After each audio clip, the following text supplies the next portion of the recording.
It's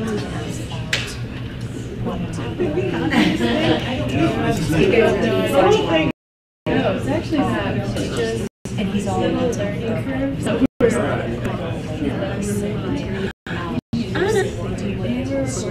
and we're recording. What do you think?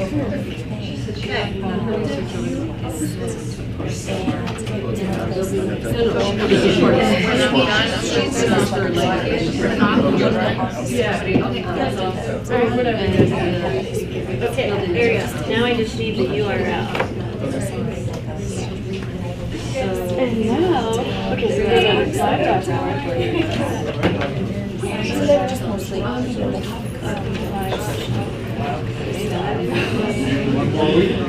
this sucks. It'll just go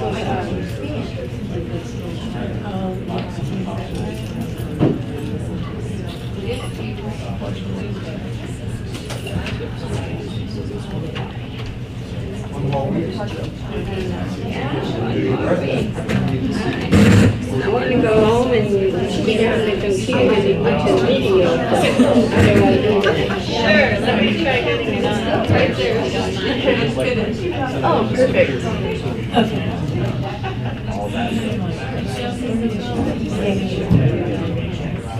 Am I saying pause? Too much. Does that look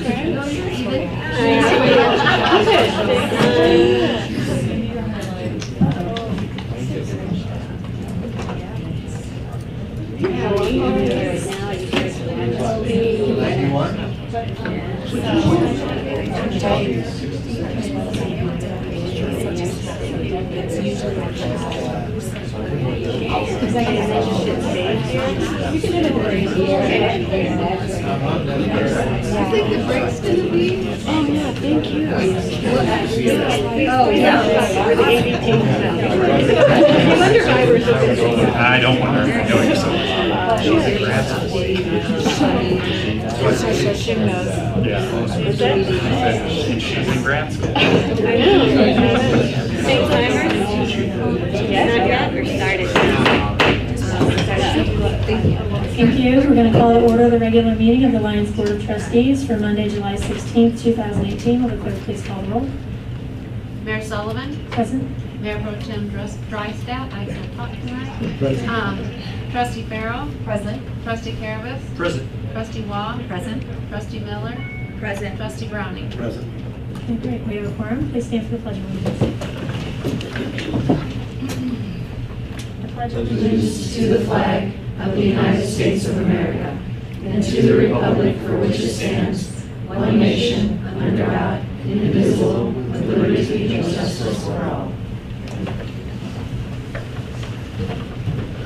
Okay, John, we'll take a brief reflective moment of silence, please.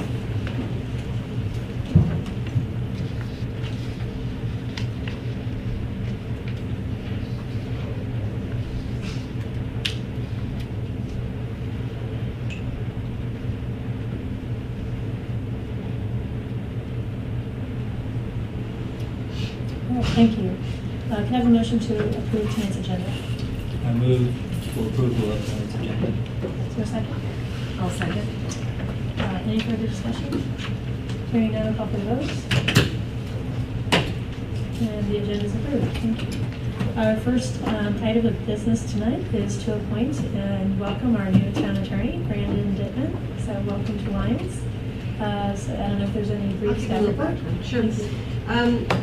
Occasionally, every few years, the Board of Trustees should be going out for competitive contracts on their independent independent contractors.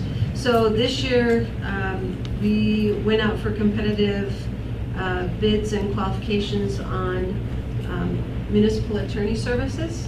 We had 3 firms apply for that position. The Board of Trustees interviewed all 3. We conducted our reference checks and additional follow-up questions with each group, and it was decided by the board that they wanted to offer a legal services agreement to Kissinger and Fellman, PC, and specifically Brandon Dittman as our new municipal attorney. So we are asking tonight for his appointment as well as a resolution to enter into a legal services agreement with Kissinger and Fellman. Right. I just wanted to welcome you to Lions. We're really excited to be working with you and your firm. And I don't know if you have anything else you want to say or just introduce yourself. Go ahead, it has to be kind of close. Okay. You'll get used to that. Well, thank you very much, Mayor Sullivan, and all the trustees. I know myself and our firm is extremely excited to work with you all. This is the first time I've been asked not to wear a tie to work, which is very uncomfortable for me, but it's more comfortable for you guys, I understand. So I'll definitely do that for every future meeting. This is a really great opportunity, and Lions is a special place. I'm really happy that we were selected and looking forward to doing a lot of great things together. Well, thank you very much. So unless there's any other comments from the board, I would welcome my resolution motion. I move to approve the legal services agreement with the firm of Kissinger and Coleman, PC.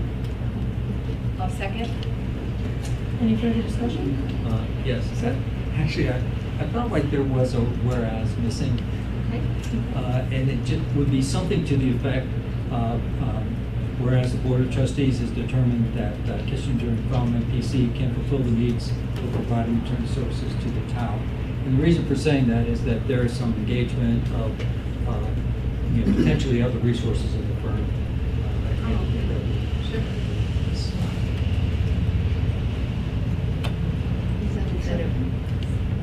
Well, I just wanted to talk about that for a second to see if people were reasonably, board with that now, make it into a motion to add a whereas. I move to add a whereas clause, stating whereas the Board of Trustees has determined that the Kissinger and Coleman PC can fulfill the needs for providing attorney services to the town. Is there a second for all treated as amendments? I'll second. Any further discussion for the amendments? Hearing none, we'll go ahead and vote on the amendment. And so that is approved 7-0. For the overall motion, is there any further discussion? Okay, hearing none, we'll go ahead and call for the vote. And the motion passes 7-0. Thank you. All right, well with that, we'll go ahead and turn it over to Sergeant. All right, good evening. Not a whole lot on my pass on for the board. We're geared up and ready to go for Rocky Grass in a couple of weekends. With the farm access and the new place for parking and all of that, we've got a new operations plan in play. And I will request hopefully that the message board that the town owns can be utilized for some warning for the North St. Rain folks coming into town, just because that is a big curve and a high-speed area, so there's going to be some heavier pedestrian traffic on that side. So I definitely want to make sure that we get that up a week ahead of time, just warning people traveling the canyon that, the heavy side road traffic and pedestrians and whatnot. Parks are still busy, still taking up a lot of our time. But it's good. I mean, I definitely, talking with Kim and stuff and Marissa, I do believe, and Victoria, that we're ahead of the curve on this. A lot of the complaints really do stem from the anomaly weekends where it's just too many people in the park and just not enough facilities and space, and the temperature's plenty hot, so people are cranky. And so a lot of things like that, but we are looking at just trying to keep the staffing going the way we are for right now. I don't see why we should change it. Other than that, around town, everything's just kind of busy summer, but nothing too extraordinary. Any questions for Sergeant Christ? I just want to thank you for your responsiveness to the July 4th weekend and working with staff on those recommendations. No worries at all. I think it's going well, and we're just trying to mediate everything we can there, and of course what we need to. So we'll keep a lid on it, hopefully. All right. Thank you. We'll go ahead and move on to staff reports. Our first item for staff updates is a financial report. So if the mayor and, thank you. Anna's here to present that tonight.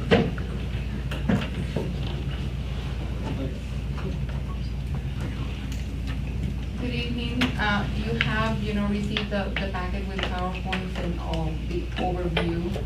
And for the month of June, starting to look pretty good, just even as an idea, especially when we're gonna talk about, the budget for next year. This is gonna be a good idea, something to look at. So most of the funds that you can see, they look, the revenues are higher than the expenditures, except for a couple of them, which is the water fund, right?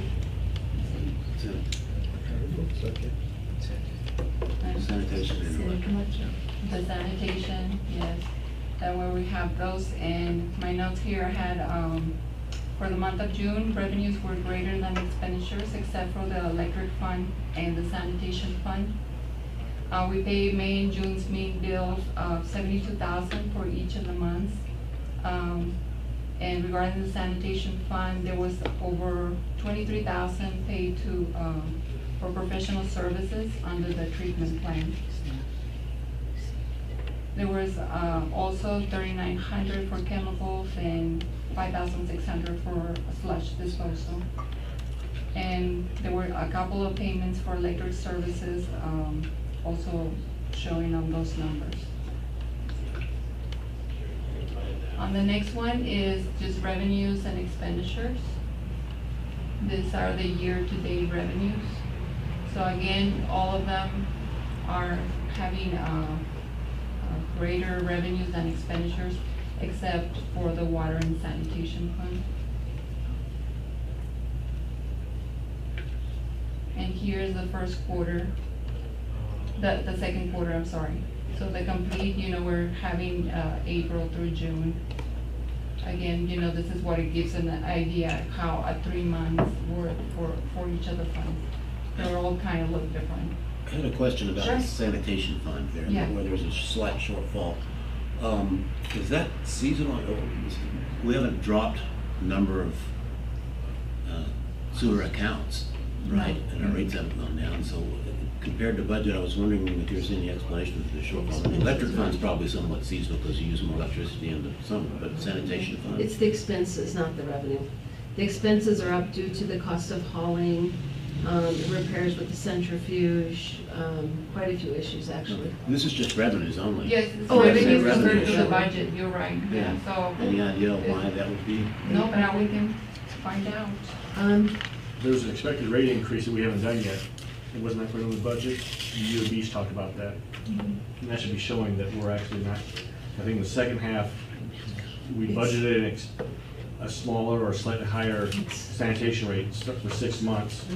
We haven't implemented anything yet, so we're gonna be learning. Because that's annualized is what I got it. Okay, all right. We also have a couple accounts that are carrying overdue.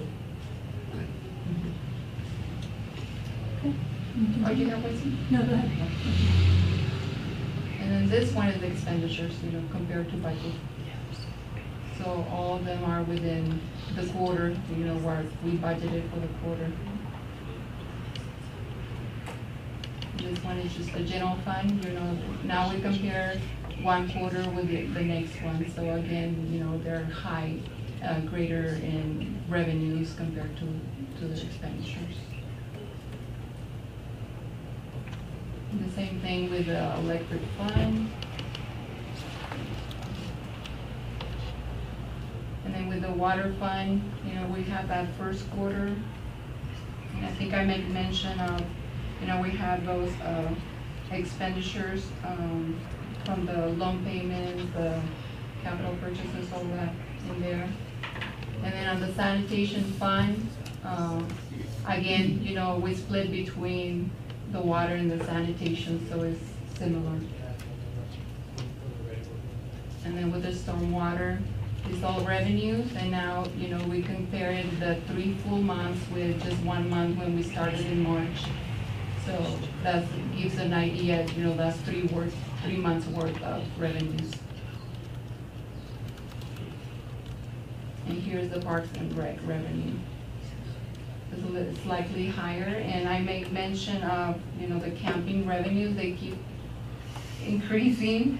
And a good observation was between May and June, it doubled on the parking fees. So that number keeps going up and up, so that's very, very good.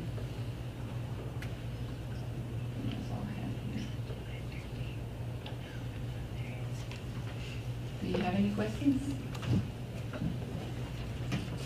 So I saw you sent a little bit later the breakdown of the sanitation fund Oh, yes. with the credit. Yes. Can you just run through the explanation? Oh, of yeah, that? sure.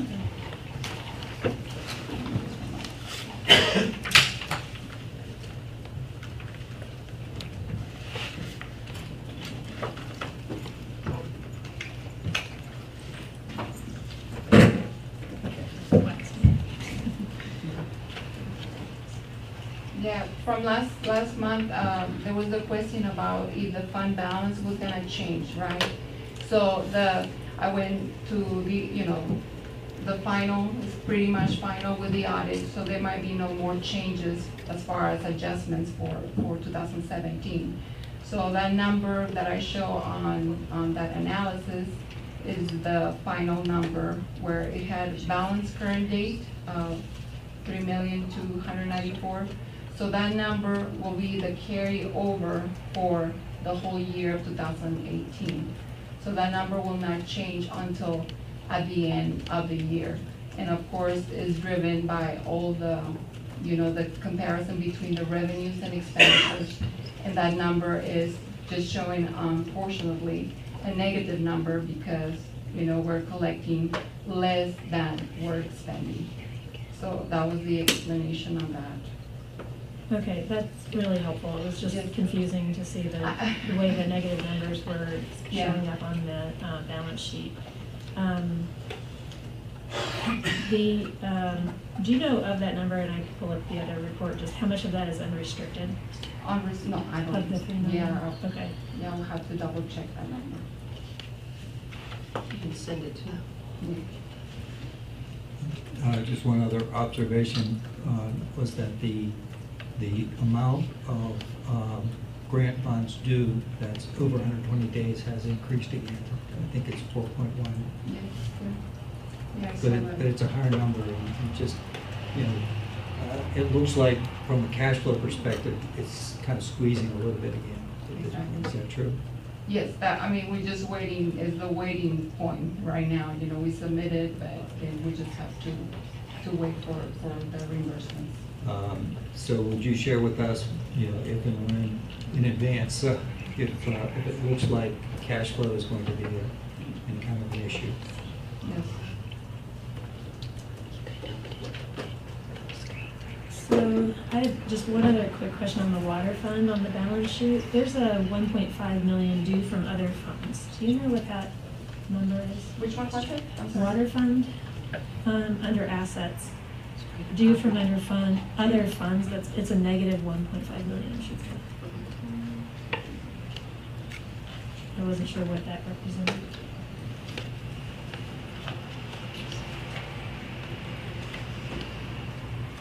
It could be similar to what was going on with the sanitation fund. Which page was that one? I was looking at the, through the balance sheet on the water fund. Oh. The June 30th report, not the roll-up report, but the other one. And the total amount that you were looking at? It's the negative due from other funds. Page 14. Yeah, thank you. Oh, I see, okay. I'll have to go back and look in. That's fine if you want to research that. Okay. All right, any other questions regarding the financial report? Okay, thank you. Thank you.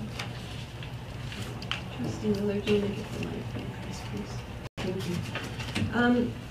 We have a few administrative updates I just want to provide to the board and the public. First of all, as you know, the auditor has been working with the town for the last month, preparing both a single audit as well as the town's overall budget audits. They have completed that. The audit committee met today to review the preliminary findings, and we will be scheduling a special meeting on July 23rd, next Monday, at, I believe, we're looking at 4 o'clock, 5 o'clock, to present it to the Board of Trustees.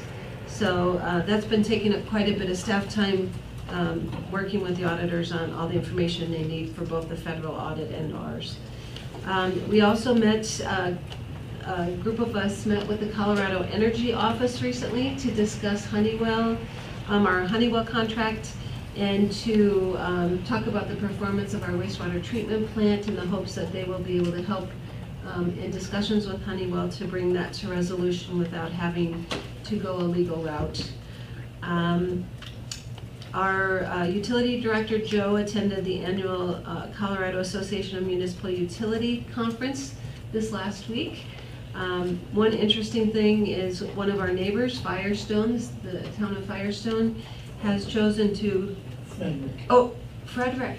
Oh, I thought it was Firestone. Frederick has chosen to sell their electric power company to United Power. And so that was kind of a big topic up there.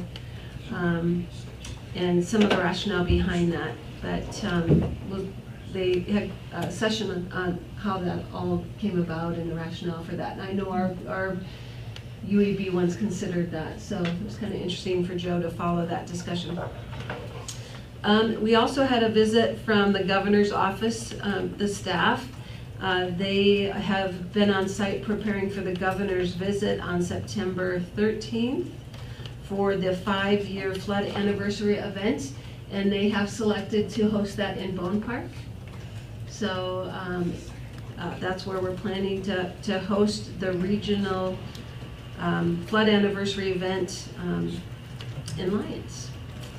I want the board to know we're starting to work with the 2nd Avenue residents that will be impacted by the new bridge design, and are working with showing them each of the 3 options that FEMA is considering currently and the impact each of those options may have on them. So we are starting those discussions. We have a couple more people to meet with, just so they are better prepared and able to have thought about those options when the decision comes down on which one we'll be implementing. As you also know, Main Street had kind of an update this past weekend with some fresh mulch, and looks good, preparing for festivarians to arrive in another week. And then we did have one compliance visit for the South St. Vrain Whitewater project. The Colorado Parks and Wildlife, Fishing is Fun, and funding sources were here. They do have a couple of items they want us to follow up on and change a couple rock placements on the South St. Vrain to provide for better fish habitat. So we'll be working with the contractor who still has a warranty on that project to make those changes in the near future. So, updates, any questions or other issues?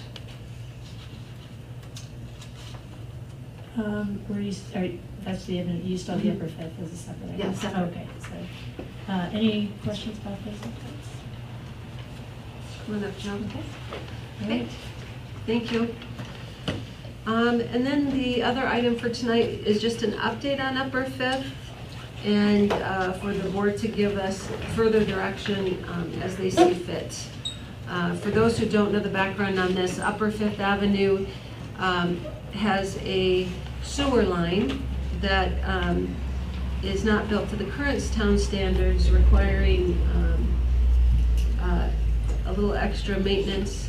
And we've been looking at solutions to make sure that the neighbors up there are not facing the backups they were, and the board trying to determine if they want to formally accept that system into the town's sewer system, since that's never occurred over the life of that project. So Joe has an update on Upper Fifth.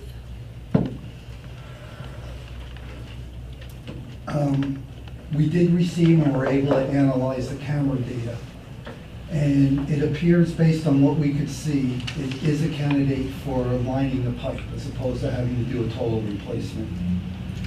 If the town were to accept or want to accept that in there, the cheapest alternative would be to leave it where it is and do a lining of the pipe and a little bit of everyone's connections going up a little bit.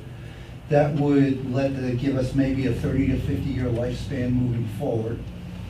And it would cost, we need at least one manhole or to use the non-sexist term, a sewer access structure on the upper end of the pipe, wherever the town chooses to do it, so we could access it and maintain it. And that would be necessary even if we had to do the CIPP, the lining of the pipe, for us to get equipment into it and things. And we can, you know, for up there, a 6-inch pipe is plenty large. I don't foresee ever having any capacity issues with it. You design sewer pipes to be half full, and we wouldn't have enough load to even get to that.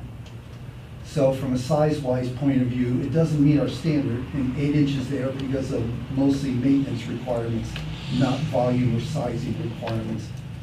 But we can live with it, and it could be slip line. I had a little bit of technical difficulty sharing the video files. We got them on a DVD, and they were very difficult to upload and deal with, but I'd be happy to give anyone who wants one the copy of the DVDs. Why, I don't know. And larger cities, just so you know, have people that spend weeks learning how to rate these sewer pipes. So it's a very technical thing to go through and figure out how to deal with them and rate them. So. Just to clarify, so is it your recommendation that that's the option the board that you would like to pursue? How about the utility board? They also talked about. Yeah, the utility board would like to accept it, and they didn't have the benefit of the camera data at the time, but they recommend accepting it. And the cheapest alternative, I think, to get everyone somewhat happy would be for us to accept it with a long-term plan of just upgrading it in place and asking all the residents to give us easements so we have the right to maintain it in perpetuity. Trustee Vernon? How is the CIPP material actually put into the pipes? How do you line it? You don't have to dig it up? No, they put a robot down it and they pull the pipe along and then they sort of inflate it and chemically harden it. Okay. And that was part of the purpose of the camera, to see if the robot would, if there were any obstructions, and they didn't find any material. Right, yeah, nothing we couldn't deal with. There are a few roots here or there that just need to be jetted out. And you know, until we were able to do that and get it into the budget, I would recommend yearly jetting, which is much more than the rest of our system needs, but it's not horrifically expensive or anything. We're talking $1,000 a year perhaps. So it could be jetted for a year to some period of time before you actually did the CIP? Oh, absolutely. Okay. I would say when you jet it, you wear the pipe out a little more each time because it gets a little wear and tear, but I would think 10 years would be no problem at all jetting even, just to give you a ballpark. And if I'm remembering remind me what you call this. CIPP? The CIPP is roughly about $100,000. Yes, with the manhole, yeah. In today's dollars. I have a question. I guess I'm a little confused as to why you are suggesting doing that rather than moving the pipe and putting in an 8-inch pipe, which is the standard these days, correct? Correct.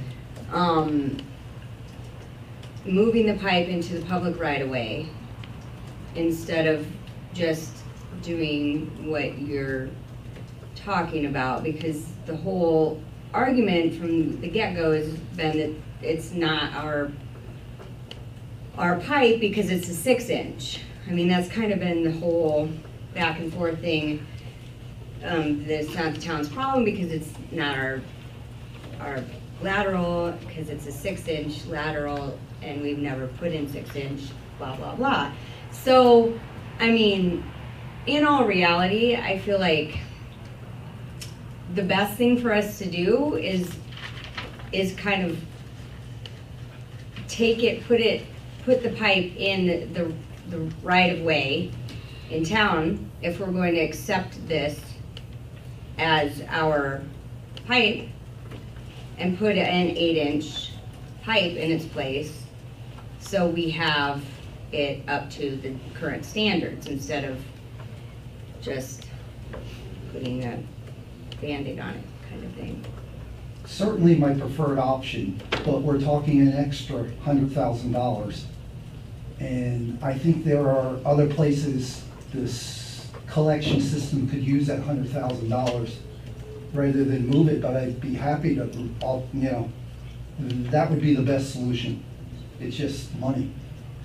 Okay, so do you think that this pipe that's in there now could remain usable for the next, say, 5 years, just maintaining it? Yes, And how long would the life be with CIPP? 30 to 50 years additional. Okay. Once you pour it? Well, I understand that part. So just to clarify, there really hasn't been preventative maintenance on this system in the past, for the past however many decades it's been in place. So the problems we've had, do you feel like some of those stem from the fact that we haven't been doing that preventative maintenance? And if we do this, we're less likely to see those backups and issues that have happened in the past? Yes. The only one we couldn't have stopped was the recent one last year where the connection slid into the pipe. Unless we were inspecting it that, you know, time, that would have caused a backup. But everything else is root cause that I know of, and preventative maintenance would have fixed that. So would the maintenance plan require us to camera it any period, over any certain period of time? I mean, periodically, every 5 years or something, to look for those types of problems? Or? We can, right now, we're on a 2-year schedule for every sewer line the town owns. Okay. So we camera everything every 2 years to keep track of things and check it, and then we prioritize what needs to be fixed. So that would be put into that schedule. Okay, so you would be doing the routine camera test as well as the jetting. The jetting would be annual. Yeah.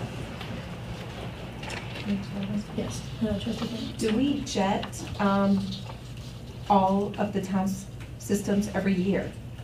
No. Every other year. So why would this one be recommended if, every year? Why wouldn't it be on the same schedule as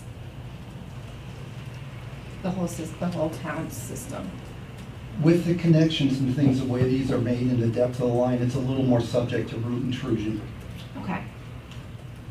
And that's the biggest problem any collection system have is roots are incredible. They'll grow into every little Y connection. It's amazing what they do. So no matter what, if this was ours or not, it would be recommended that it would be jetted every year? Yes. Because of the location underground?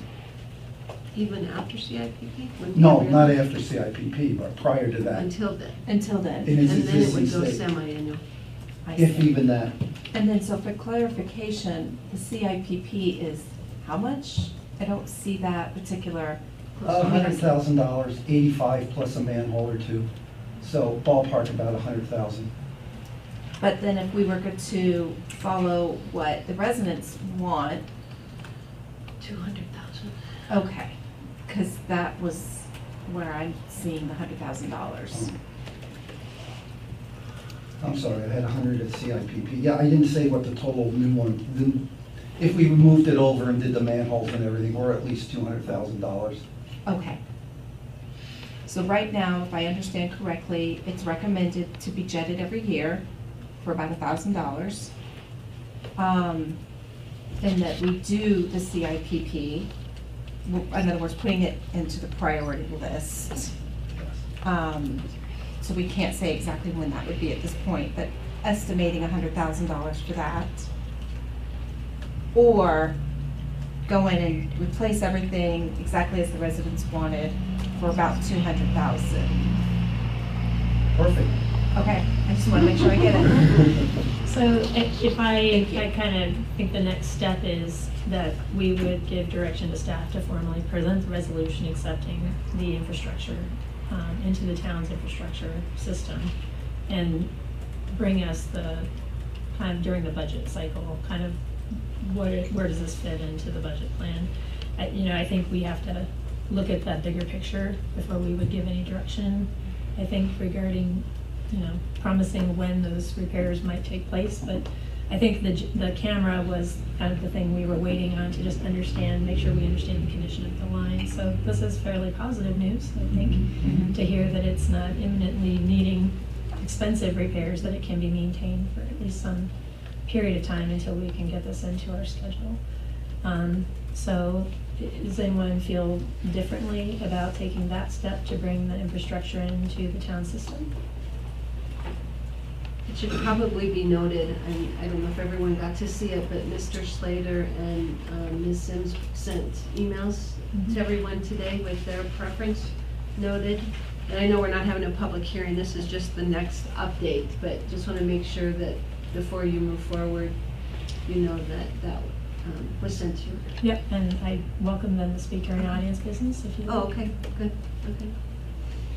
All right, so I think we'll consider that direction given, and then we'll take up the repair discussion during our budget process. So direction given to prepare a The resolution? resolution. Okay, your first resolution, sir.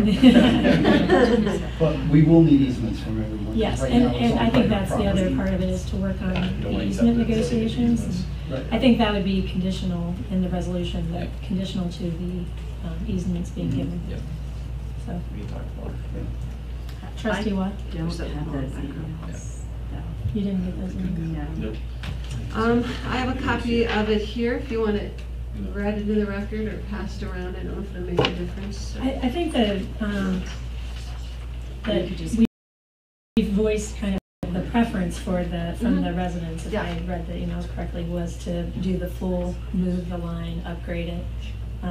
So maybe we've had some discussion around what that option looks like. And I think what's important is that I think the first desire has been for the town to accept the infrastructure. And so I think I'm hearing the board is favorable to taking that step, and then we'll have to work on improvements and where those can fit into our budget. Okay. All right. Anything else that you'd like to add from staff? Anything else, Joe? No. All right, thank you for the work on that. Appreciate it. Okay, this is the next item on the agenda is audience business. We do not have a board and commission report tonight. So audience business is the portion of the meeting where the public is welcome to address the board on items of interest that are not on tonight's agenda for a public hearing. We do have 2 public hearings scheduled this evening. One is for ordinance 1040, which pertains to restricted outdoor activity overlay districts, and then ordinance 1039 related to adopting the 2016 building code. So if you're here for either of those 2 items, please wait for the public comment related to those topics. But any other topic, you're welcome to come forward, give your name and address for the record. Each person will have 4 minutes.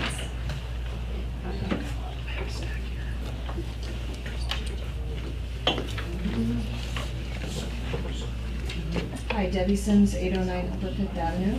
And I just wanted to add one piece of information in your discussion that wasn't present in the report, as to formally accepting our line and taking responsibility for it, but at what date do you want to do that? Is this retroactive to when this whole line was put into the 1960s, or just as of today, and looking at the big picture, because that's really important to understand the whole historical context of which our whole issue was. And so accepting the line way back into the 60s when it was built and going through all that, I don't want to reiterate everything that you already know about that anyway, but I think that should be part of the resolution that's drafted and put before you and considered. Thank you.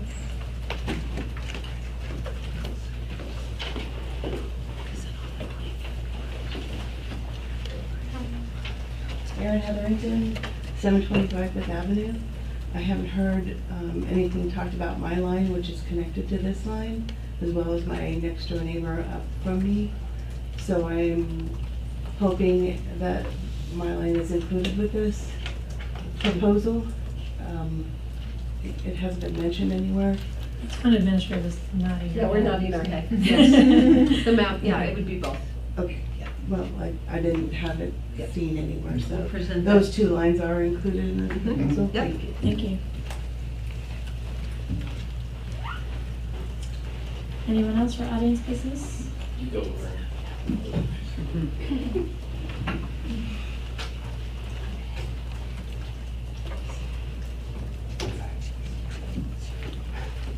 Hi, I'm Laverne Johnson, 306 Evans, and I thought you were going to have a report on the weed thing, and I don't see it in They there. weren't ready yet. They Oh, said they're they not needed a ready, little more okay, time. well, that's one reason I came.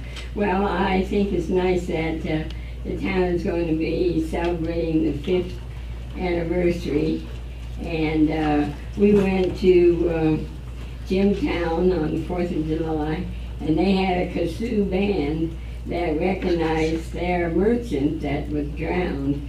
And so I want to put in something for Mr. Boland on that day.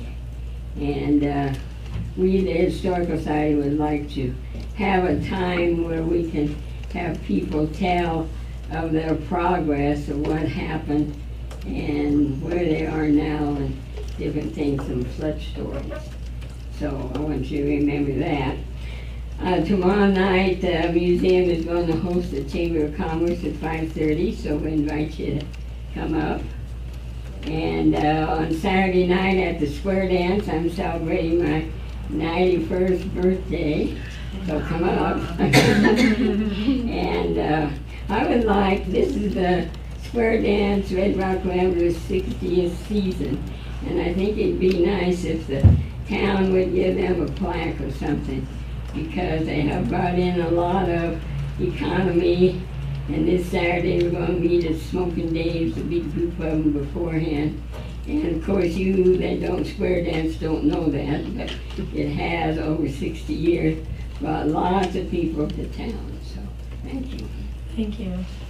Laverne, what was the date on the square dance, so if we wanted to do something? When will they be celebrating their 60th? Well, it'll be Labor Day. Labor Day. Okay, that's great. Okay, Labor thank Day you. Saturday. All right. Anyone else for audience business?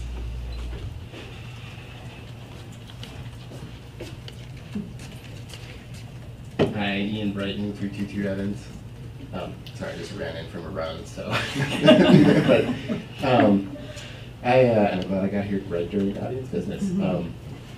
I just wanted to thank the town for, we had a block party this weekend, and it was very successful, I thought, and you know, just the town came through and offered to close the street at the last minute, and I think we made the right call by not closing the street down and just keeping it in our front yards. And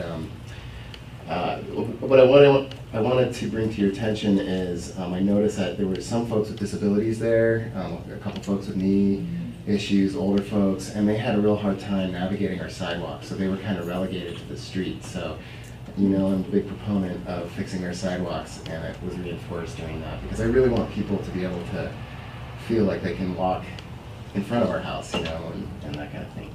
The other side of it is also, I heard feedback about how great would it be to get that 4th Street Bridge back, and then neighbors from that side of the neighborhood could come over and we could really connect that neighborhood. So I appreciate CDOT putting out those pylons out there. That was a huge improvement, but that's only a small gesture in my opinion. It's still not nearly what we had before, so I just urge you guys to keep pushing for that 4th Street Bridge in particular. 3rd Street Bridge would be great, but 4th Street in particular.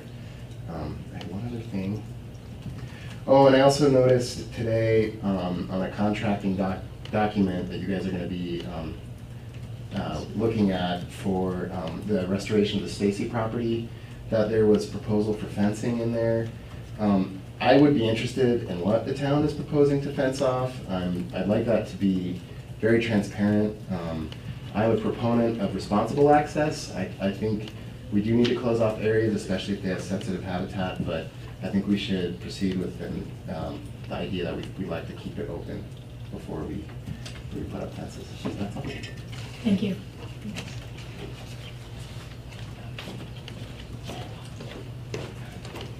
Hi, Amy Reinholds, 141 Kelling Drive, and I'm just here 2 weeks ago. I know I talked about, and I heard the board as well talk about ADU policy and other changes that you all will be planning, so I just want to encourage you to keep that on the agenda. And I know that there are a lot of things on your agenda, and we've heard a lot of them today during audience business, but please don't let that drop off, because it does affect a lot of the quality of life. Thanks. Thank you. Anyone else for audience business? Okay, we'll close audience business. Thank you. We'll go ahead and invite, I think we have Will Tor here to do a presentation on the ballot initiative, Let's Go Colorado. I don't know, is You were here? No? I thought it was gonna be good. No, Will Tour, is Will Tour outside? Maybe we can hold. Okay, we can come back to that if he arrives. Maybe he was confused about the date. Okay. He confirmed, but. he- Okay, yeah, well, there was even a new presentation sent earlier today, Right. so. We'll go ahead and move on to ordinances and public hearings, and then we'll come back to that. So, staff, want to go ahead and introduce, or the clerk wants to introduce the first item on the public hearing? I think Paul should have to read ordinance. Paul needs to read the title. Joe, just let me. All right, ordinance 1040, an ordinance amending certain sections of Article 4 of Chapter 16 of the Lyons Municipal Code pertaining to outdoor activity overlay districts and modifying the boundaries of the restricted overlay activity district and the open outdoor activity overlay district and approving the overlay district. All right.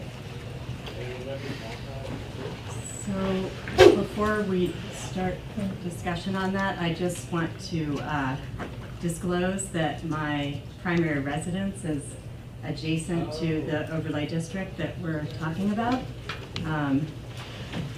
But I still feel I can be objective in this discussion. Just wanted to disclose that. Thank you. All right, I'll go ahead. I'm sorry? Yeah, I said mine is too. Okay. But, I can also be objective. All right, we'll go and turn it over to staff for presentation. So, what you currently have before you is the revised ordinance. We have looked, the PCDC reviewed the revised ordinance, and they initiated this ordinance revision due to a few proposals that were on the table, people that wanted to develop their business or that wanted to develop a business in town and were unable to due to the restrictions that are in the current ordinance. So the ordinance you have before you, it aligns with the comprehensive plan. In particular, there are objectives in the Lyons Recovery Action Plan that ask for the creation of an environment which businesses can prosper and expand, and getting regulations in line with that that goal, if you will. Those are economic and business goals in that Lyons Action Recovery Plan. The adjacent land uses to the revised sections include primarily commercial, business, religious, educational, and some residential uses.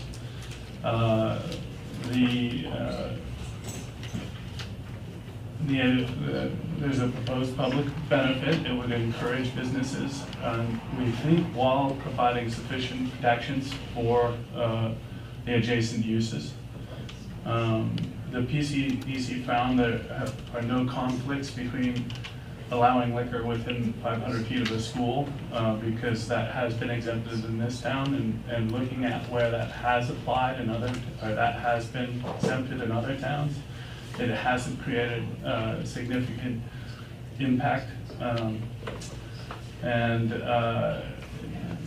they are recommending this because the area that was already zoned commercial downtown and the areas that are adjacent to the proposed boundary changes, if you will, the area between 4th and 5th on High Street, and between, between High and Main, that were the limited outdoor activity overlay, are changing to the open outdoor activity overlay. So, to describe the changes, when the PCDC looked at this area, they thought the area had changed significantly between 4th and 5th and High and Main. and to allow businesses to expand in the back and have alcohol or hospitality businesses. They thought this map change would encourage that those businesses to expand. Then they took it from the limited outdoor activity overlay and the restricted outdoor activity overlay, some prohibited uses, and moved them into conditional use review uses, so conditional uses. Those were I think they were the hospitality uses such as the taverns, bars, and restaurants that serve liquor. So those would be allowed under conditional use review. The other addition was allowing rooftop or outdoor seating under conditional use review. Upon further review, they decided when they were in their public hearing to change on block 27, lots 13, 14, and 15 to the open outdoor activity overlay. Thinking that if those lots if that church ever moved or those lots were ever sold, those could then become similar to the rest of the town.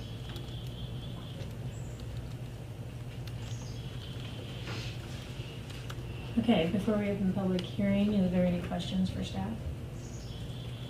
I have a few. Trustee Brown? 2, 3.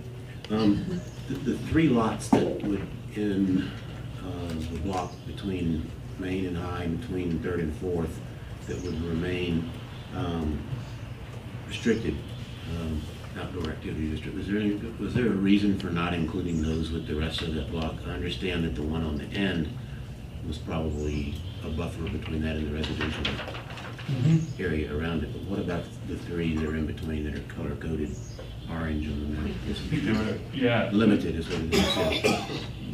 Because there was residential on that end, they wanted a further buffer.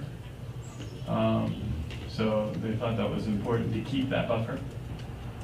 Similar to the north side of High Street, keeping a larger buffer there. I noted in the text of the ordinance, specifically permitted uses in the restricted outdoor activity overlay are bed and breakfasts and nonprofit artistic or cultural productions or performances. But those permitted uses are not set out in the limited outdoor activity portion, which is supposed to be less restrictive than the restrictive. And I don't know if that's just an oversight, or my concern, is there any implication that because they're listed as permitted uses in one and not the other, that somebody might infer that no, they're not allowed in the limited? They were specifically permitted, so they were now created as a permitted use. I think in commercial, bed and breakfasts are a conditional use. So in these areas, they wanted to encourage some economic return when they were limiting the uses with this outdoor activity overlay. And so that was a trade-off from when the initial code was adopted. Is there any reason to differentiate between those two at this point? I mean, why you would have to say permitted use is under restricted but not mentioned under limited? That's my question. It looks odd to me when you have in the restricted area, you say specifically permitted uses are these two, but then they're not in the limited area. I mean, they're just not mentioned. And it seemed like if they're permitted, if they're specifically permitted uses in the restricted area, they ought to also be specifically permitted uses in the limited area. I think it was because in my mind, the limited outdoor activity overlay was more permissive with regard to the overlay.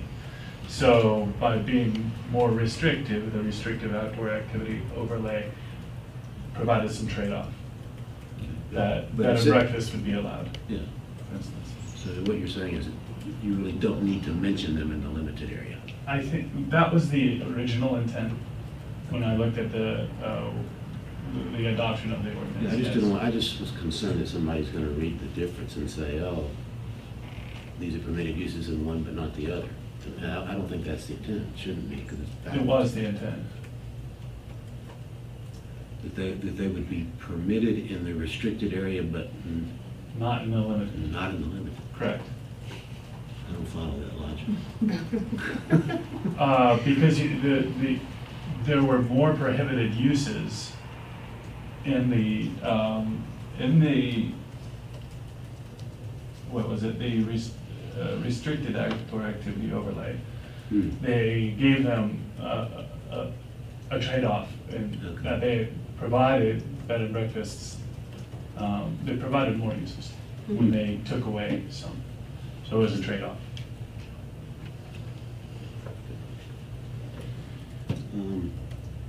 One thing I want to clarify, one of the things we discussed in our workshop is a long-term goal of sort of improving the Broadway on its north side.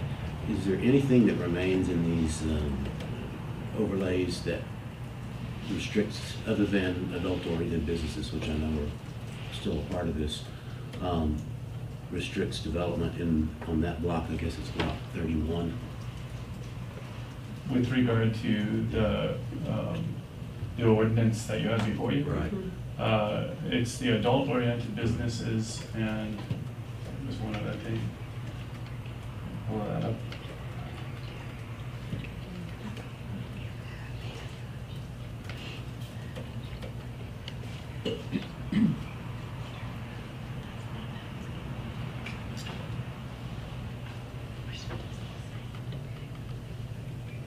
It was retail liquor establishments. So retail in specific. Retail. Liquor establishments Retail in the liquor limited and the restricted outdoor activity overlay. Those were prohibited. It was the hospitality-oriented businesses that were allowed under the conditional use. Any other questions? I just had a question. I wonder if you could elaborate on the limited outdoor activity overlay. What was the thinking around requiring the conditional use review? I mean, are you talking about if you actually had a bar outside that you're serving from? Is that what does it? Or the fact that you are a bar, period? You have to go through, because we already have some there. They're existing. Where? In this area that are now that would be in the, we have one that only serves inside. So what, would they have to go through a conditional use then?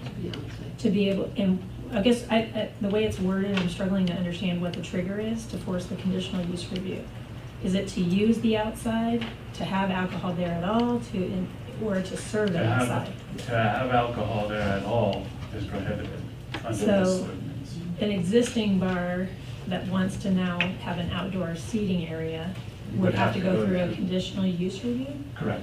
I guess, what's the thinking on that if the whole idea is to promote this and allow it to happen? What are you concerned about that requires the conditional use review? It was already there, and so part of it was prohibited in some regards. In others, it was already there with regard to the conditional use, requiring an outdoor,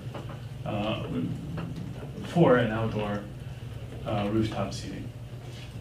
So we kept that in the limited outdoor activity overlay. And for the restricted outdoor activity overlay, we added it as a conditional use review.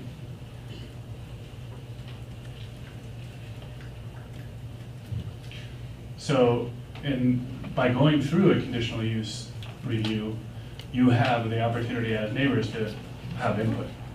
So instead of taking away that protection, we kept it there. Instead of taking it away fully, we kept it under conditional use review. Okay. I think you answered that question. Any other questions? I do Trustee have Barry? one. I was noticing that an example under section 4 on the limited outdoor activity overlay district, that when they're asking for exemptions, that they go through the town administrator. And I was questioning that. I was wondering if that's should go through the BOT.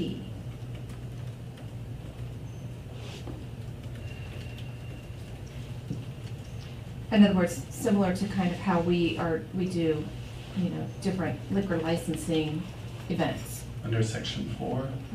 So basically it's page 4. Mm-hmm. And then if you go down into paragraph, under C, Mm-hmm. paragraph 5.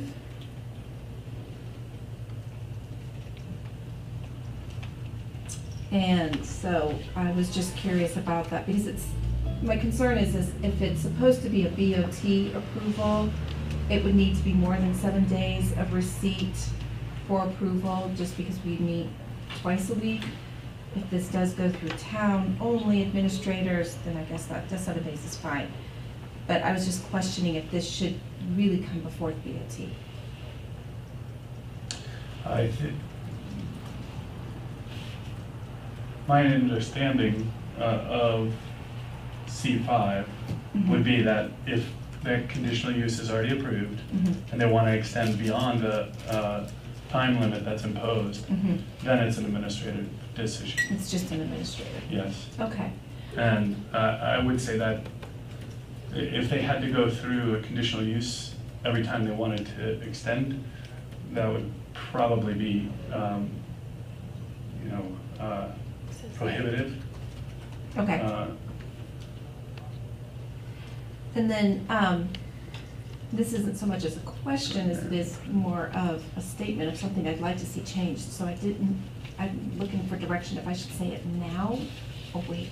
I would limit to now should be really questions. Got and it. then we will have discussion in a minute. after Okay. the public input. Sounds good. Was taken. Okay. Any other questions? Okay.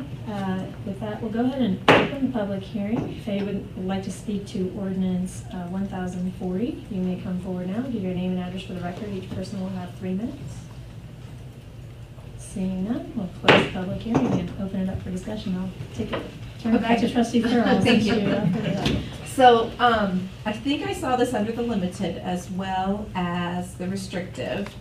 And when it talks about live music or amplified sound allowed outdoors from 12 until 9 p.m. Fridays through Saturdays, I have concern about that, especially when we're talking about blocks that are block 30, lot 16, block 27, lots 13 through 24. These are directly across from the school. And I think it would be inappropriate to have live music or anything that is associated with a bar of some sort at noon on a Friday when kids are still in school. I would like to see it after anything to be always after school hours if it's during the week. Sure.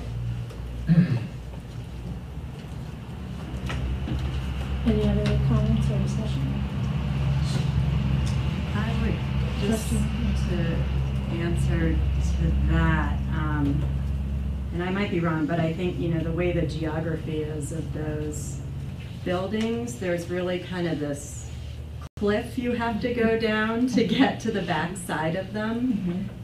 So I think there is a buffer from the school that wouldn't affect it, but I also kind of agree. I mean, I don't think it's necessary during school hours on a weekday. I mean, I think that's going to occur more on weekends, so I'd entertain that option.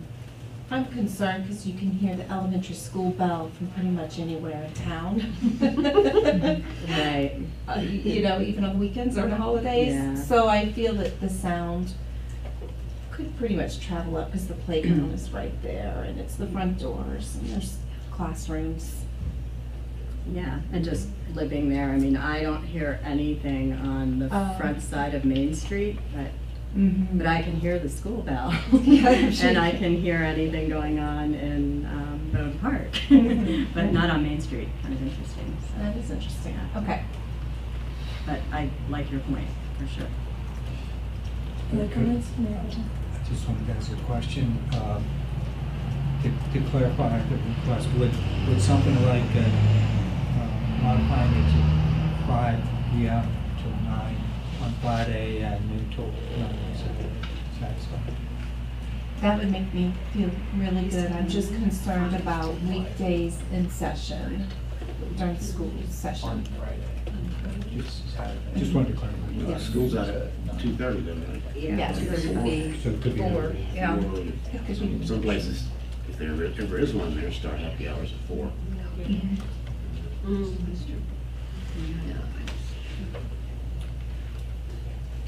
Are there any comments on the, maybe just starting with the boundaries and the change in the boundaries? Does anybody have any objection to the properties and the way the overlay has been drawn? Trustee Brown? I guess I should disclose I'm a member of that church there. I don't see a problem with that. The church has been there 110 years and I don't think it's moving. But I'm also grew up as a pastor's son in a Methodist church. And there have been a lot of old Methodist churches that in recent years have been around 100, 150 years and just couldn't make it anymore. And should, unfortunately, it ever come to pass that that church couldn't be used as a church anymore for financial reasons, this would give them more value in deciding to do something with the property. So I think it's in the church's best interest, even though there's no plans to make any change and hope it never changes. I think that's a good idea. It's preferable to do that rather than keep it. There's no point in restricting it right now anyway, because the church isn't going to use it for this purpose anyway. Okay. I had a couple of comments, I guess, about the requirement for the conditional use review. Particularly, I think when we get to this district, it's really going to be about noise, like most things in this town. It's when you get to outdoor music, it's the music primarily that's going to be the most disruptive to the neighbors. So in C4, where it requires the outdoor seating, if it exceeds the indoor seating area, to go through conditional use, I just question why we would layer on that kind of administrative burden to a business. To me, it seems like something that could be done administratively based on whatever their plan is, because the seating isn't going to be the problem. It's going to be the music, and I feel like that's actually, I had the same concerns about the hours of the music. I thought really we probably should start more restrictive in terms of how many hours, and we can always, there's a process in here for exceptions to that. And that gives the administrator some flexibility to see how it goes with the neighbors. So they could be, I think we will hear the complaints and they'll come in and we can address those more administratively rather than that requirement being a conditional use review. It didn't completely make sense to me, also considering these are fairly small properties, you know, and if they can get a few extra tables outside, what was the concern, I guess, about the number of the amount of seating exceeding, you know, I'm thinking about, it's not there, but it's, I'm going to use it as an example anyway, is, you know, the new butter business where they have 1 or 2 tables they can fit outside, but if this rule applied to that business and they could get 4 tables outside, they would have to come in front of the PCDC to do that. And it just didn't totally make sense to me to put that, and that seems heavy in terms of red tape. So, I mean, that's time and work for our staff and for our volunteers. And I don't know if I feel like that's going to be the thing that upsets people, the number of tables or people out there. It's really going to be about how long can they play music outside. And, you know, I have had complaints about the music that is already outside on this block and the 1 or 2 places that are allowed to do it.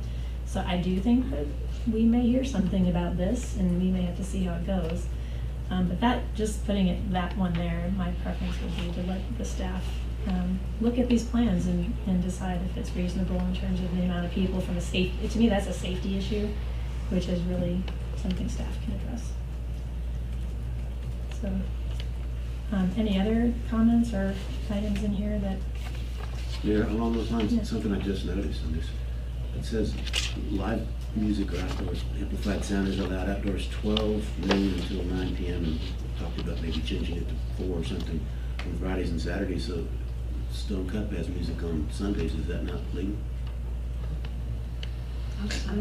They were permitted prior to this, and my understanding is that that license hasn't changed. Under this, because they were permitted, it is a question for council, I would say, is because the zoning applies there, would this be allowed? If they have music but were permitted prior to this? My question for staff would be, is that, it's a license agreement, and under what provision was that license granted? It was under the liquor, what's that? Under a current ordinance. Yeah. That this would repeal or replace? Yeah. That license would no longer be valid?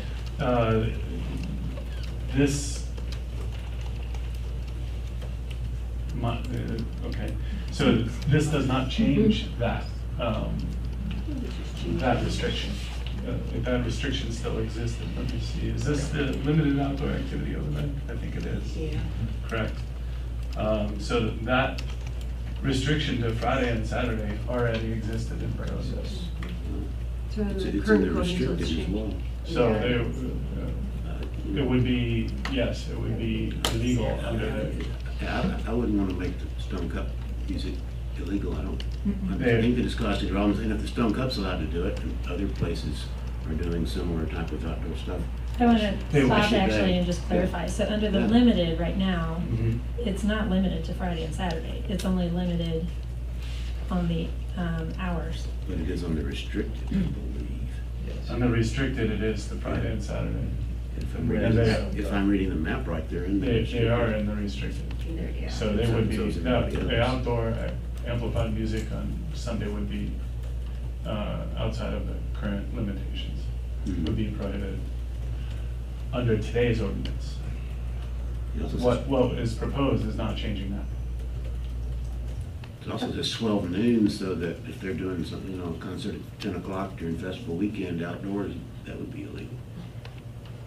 I'm not sure if we're all working off the same information here regarding what the situation is with one business. And so I think we would need to clarify how this might impact. And I'm not familiar with how that was granted. So we Yeah. want to make sure we had our facts straight Yeah, and- before we and- made any changes based on that. I am concerned that Stone Cup existing uses that don't seem to be causing problems shouldn't be made illegal, but I'm also concerned that if other businesses, which is the intent of broadening this, decide to open a back door patio somewhere between, the back of the businesses on Main Street, that they can't have their music on Sundays, but another business can. I don't see a reason to treat businesses differently within the same block or the same area of town.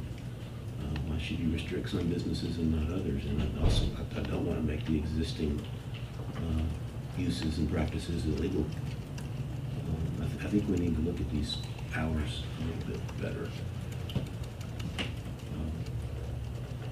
So just like one comment you made about the Main Street block doesn't have any residential adjacent to it. So I do think, I'm actually comfortable with the businesses that are adjacent to residential areas and to the school.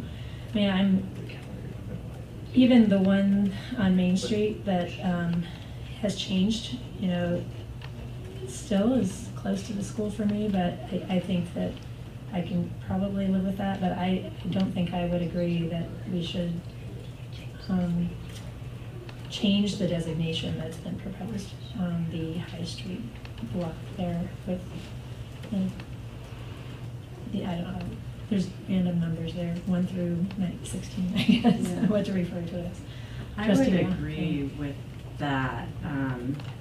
It is much closer, that block, to a residential area. And that part of High Street also just has a different character that I'd like to see preserved. You know, it's got a different character than Main Street. It's quiet. There are service-oriented businesses there as well. So I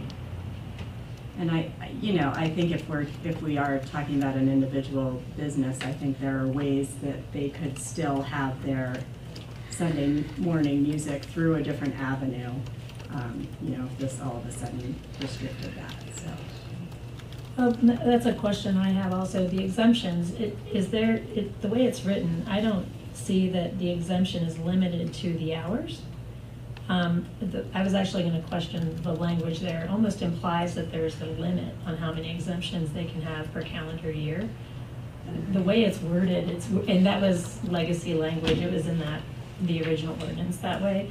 I actually kind of liked, for that reason, there to be maybe a limit on the number of exemptions they could get in a calendar year. I'm open to what kind of number that might be, but if they could get an exemption for Sunday music, for example, administratively, I would be comfortable with that, with staff making that determination. Staff is the one that generally hears the complaints first and would know if there have been complaints about music in a particular, from a particular business. So I think maybe that's one possible solution for any business who wants to offer music outside of the Friday, Saturday, or whatever hours are permitted, is that they could ask for an exemption. And if there's history of having music there without complaints, I think that would be sufficient, hopefully, for staff. But I would also be interested in maybe in the limited outdoor activity overlay, limiting the number of exemptions that they could apply for administratively, and same for the restricted, actually.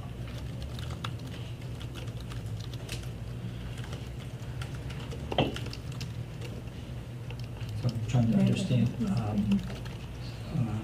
how that might look in terms of a business that wants to have regularly scheduled music on Sunday morning, whether it's brunch. How would they go about that? Would they apply for 52 exemptions, or? I'm just trying to, what I'm wondering is if we, there may be two steps to that. It may be, excuse me, that number 4 would have a process associated with administrative review for allowing of music for limited hours on Sundays. And then 5, maybe another opportunity if somebody wanted to do, for example, if Rogers Hall for some reason wanted to do something on the front step, that they could apply for an exemption. And that could be 5 a year or so.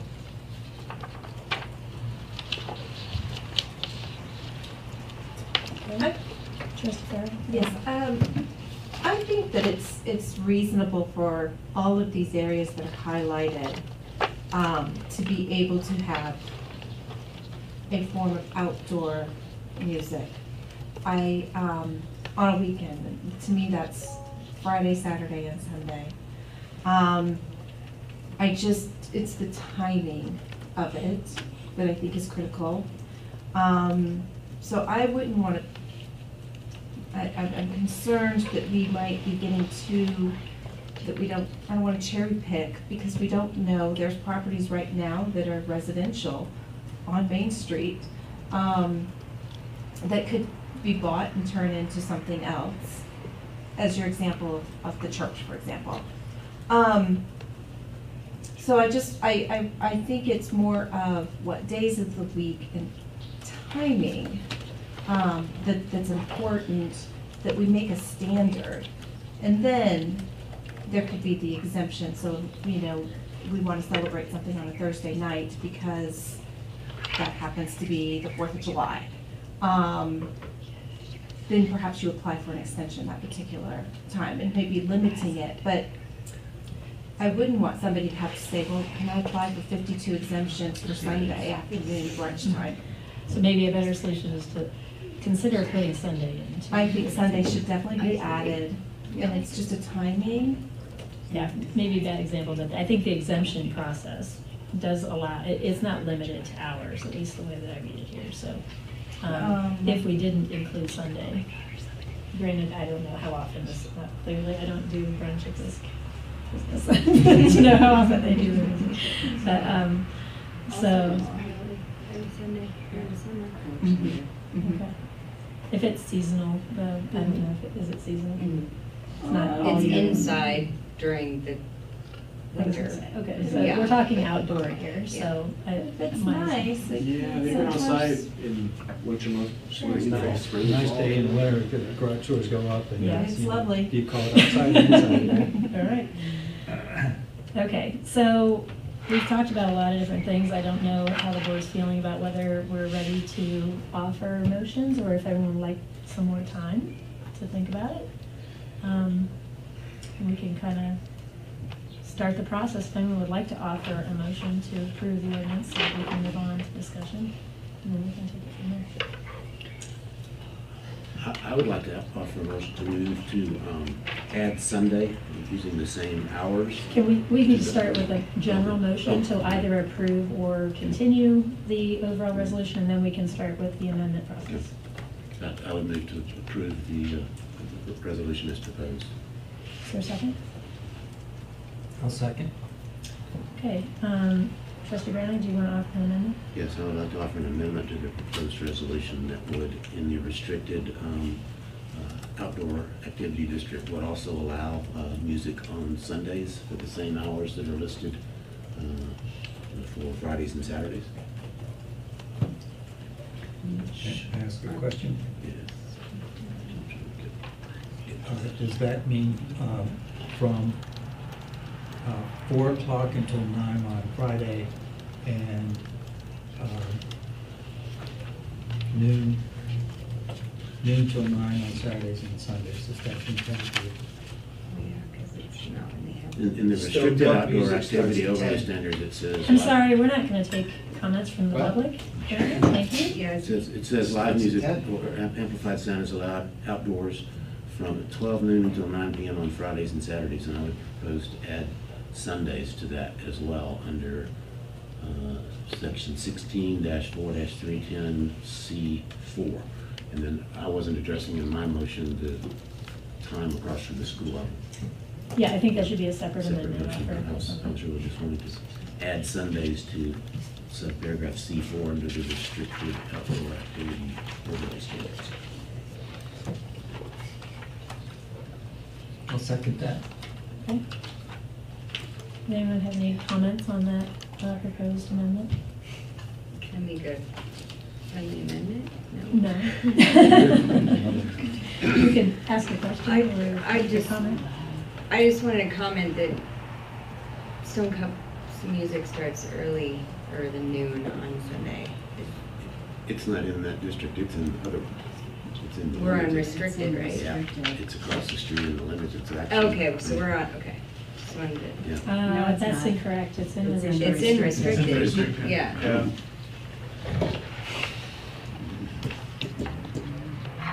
I would just ask everyone to keep in mind that we would be allowing every business in this district to operate under the same rules and have the same hours. And so, while we may have one today, we could have 8 soon.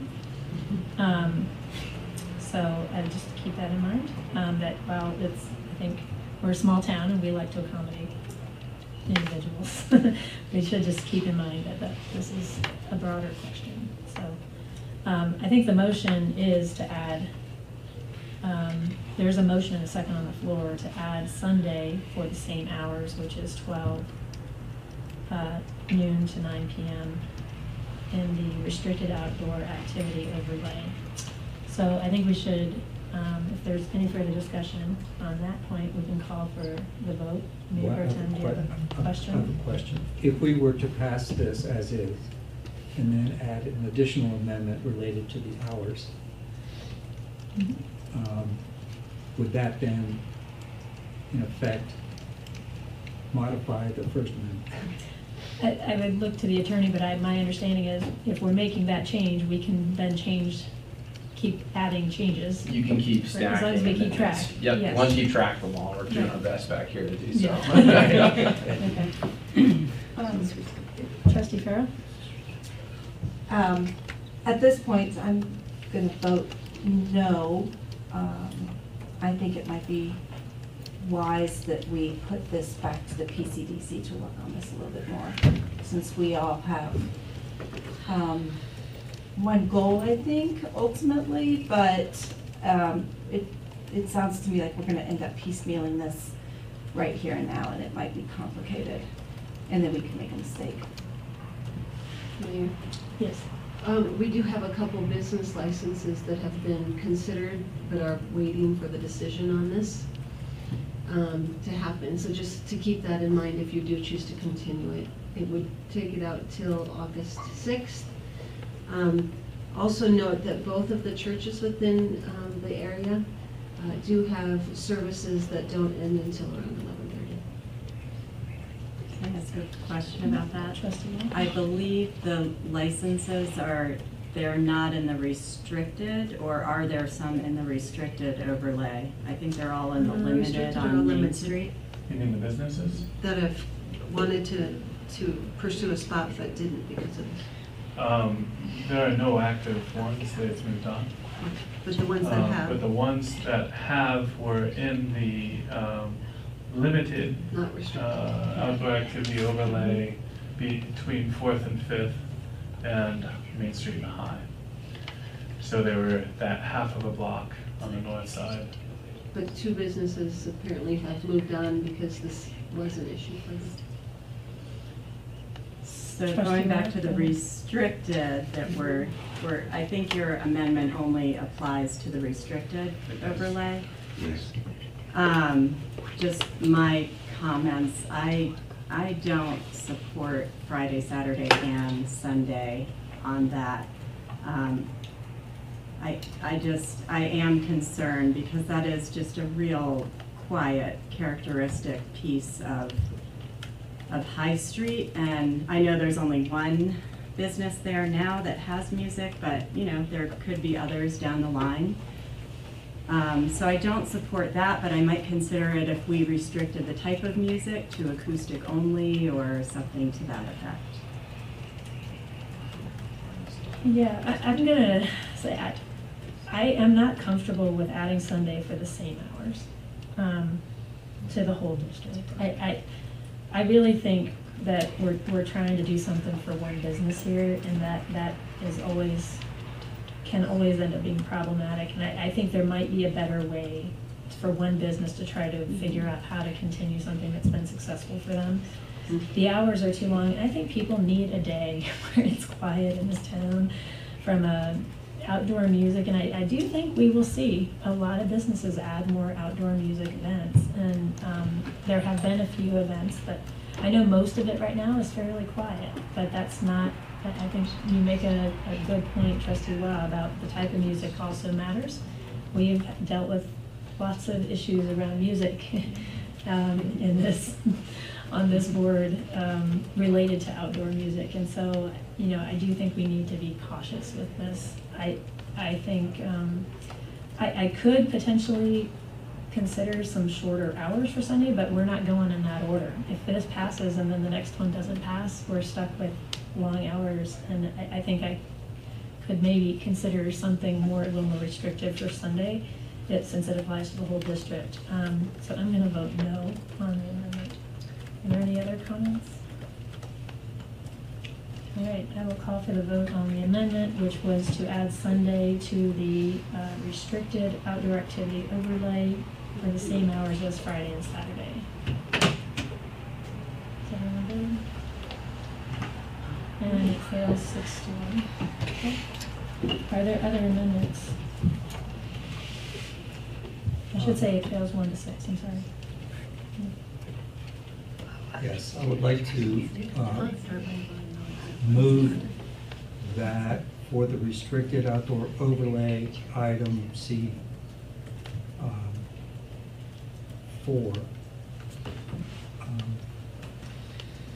that it read live music and/or amplified sound is allowed outdoors from 4 p.m. until 9 on Fridays, from 12 noon till 9 on Saturdays, and I'll ask for some help with this. Does anybody know when? Because we have 11 o'clock as 11:30 as the last church service. I think that the latest, right now, I think the latest service is 10:30, so somewhere around 11. But that's, well, they've been, I haven't received any complaints about it now. But it could be a broader, center. So I'll propose a motion that, continuing that motion to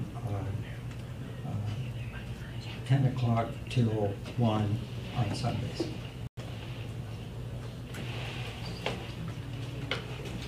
To 1 on Sunday? Yes.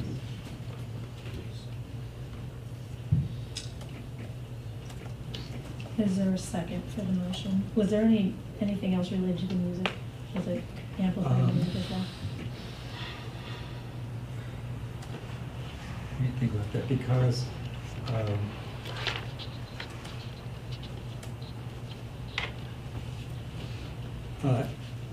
amplified, and to extend a new sentence, amplified music will not be allowed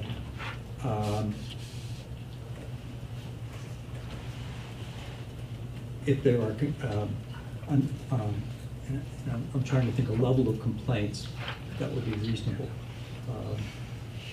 If there are consistent with complaints. Can somebody help me with that? So, maybe. What I'm trying to think is, if amplified music became an issue, it could be stopped administratively.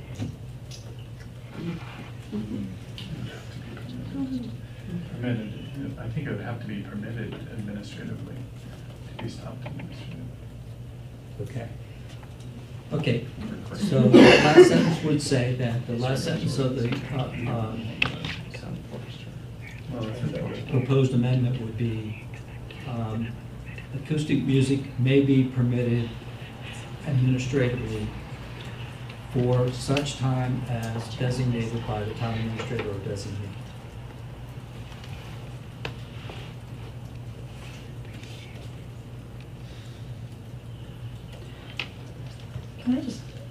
Can I ask a question on the amendment? So the acoustic music would be part of the exception, or would it be part of? Acoustic music would be almost like similar to a use by right, whereas amplified music would require administrative approval for such time as the administratively approved.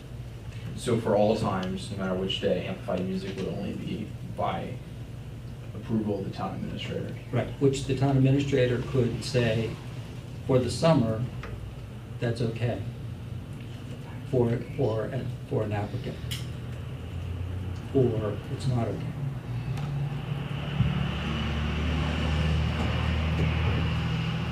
Could I just offer one maybe alternative solution here? What if we changed that one to the limited versus the restricted of that property? That would fix this problem, I think. Because then there wouldn't be the days limitation, there wouldn't be, it would be less restrictive for that one property. So instead of trying to change the rules under the overlay, unless that's where the board, I feel like we're really trying to accommodate one business here, and if we have a business that has had this right and has been allowed to do this, and we're removing that right, why not just leave the right in place by changing the map instead? I'll withdraw my amendment and propose a new amendment.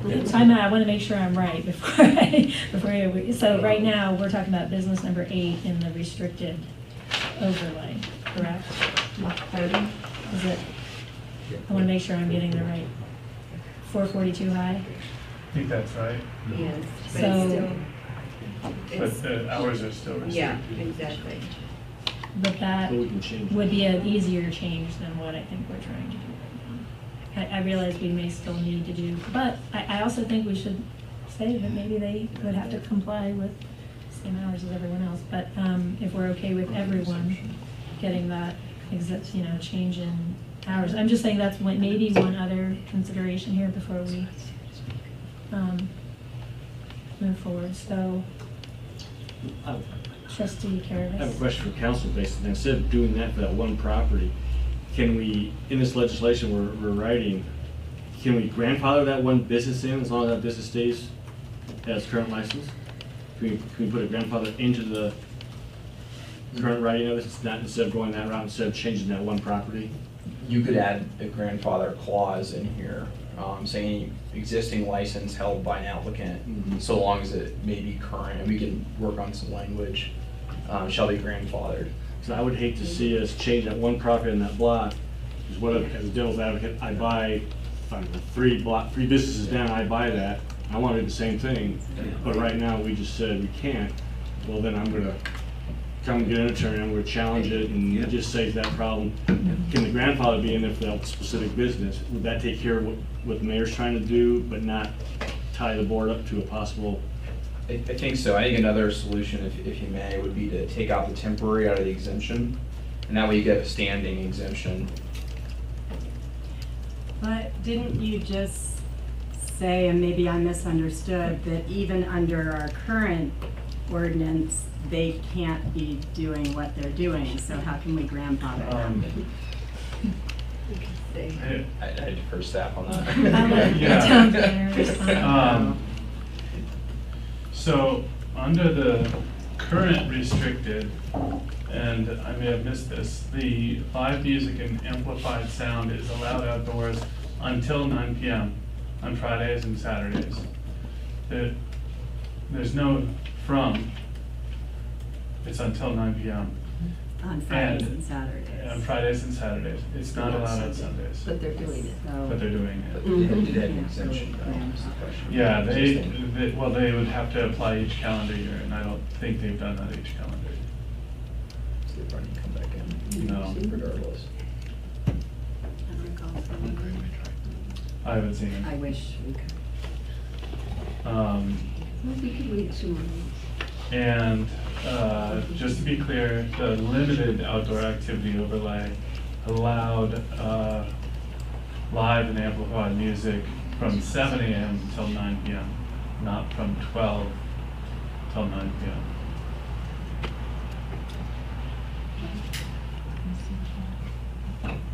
So I'm kind of losing track of where we're, so we had a motion, it was withdrawn. Did that motion have a second? It did not. No, It it did not have a second, so, okay, it died for lack of second. So we basically have the overall motion on the floor. Correct. So I think just, I mean, I would not object to changing the designation of that property. It's furthest from the residential areas. It actually backs up against the most, and when we went through this originally, they were the most vocal.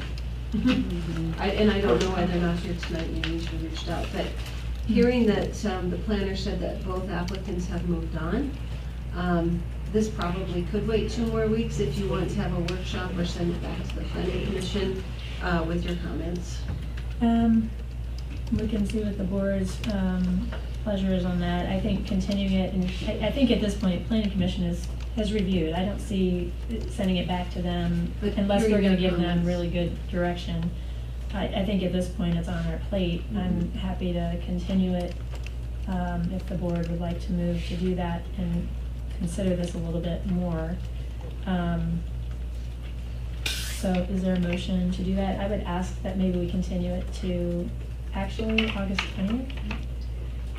We already have several public hearings set for the 6th, so that would give us some time to maybe use a workshop slot before we consider it again. So if there's a motion to continue to August 20th. I would move to continue to August 20th. Is there a second? I'll second. Any further discussion? I'm not in favor of sending it back to the planning commission. I was on the planning commission. They were dealing with this a year ago. It's time that if we need to make a couple of modest tweaks in what they propose, I think we can do that after a workshop or another meeting. But I don't think we need to send it back there, just delay it too much. I would just ask that, I mean, the staff, having heard this discussion, they can make a recommendation. All right, I'll call for the vote. Okay, the ordinance is continued to August 20th, the public hearing.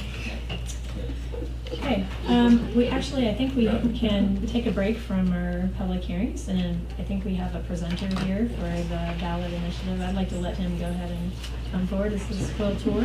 Yes. Come on up. Well, why don't you go ahead and sit there and Joe will get you the. And are we going to use the slides? Or Do you have a presentation or is it just verbal?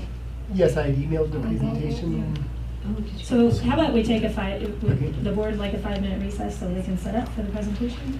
Is there a motion? I move for a 5-minute recess. Second? Second. Okay, hopefully no one's timing us. It may be 5 minutes, hopefully. All right.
Thank you for joining us. We'll go ahead and turn it over to you for your presentation. Okay, well, thank you very much for the opportunity.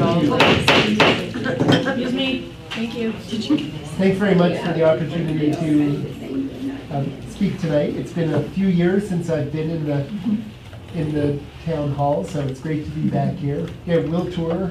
I work as a transportation director for an environmental nonprofit, the Southwest Energy Efficiency Project, but also spent many years as a local elected official in Boulder County, first as Boulder mayor and then as county commissioner.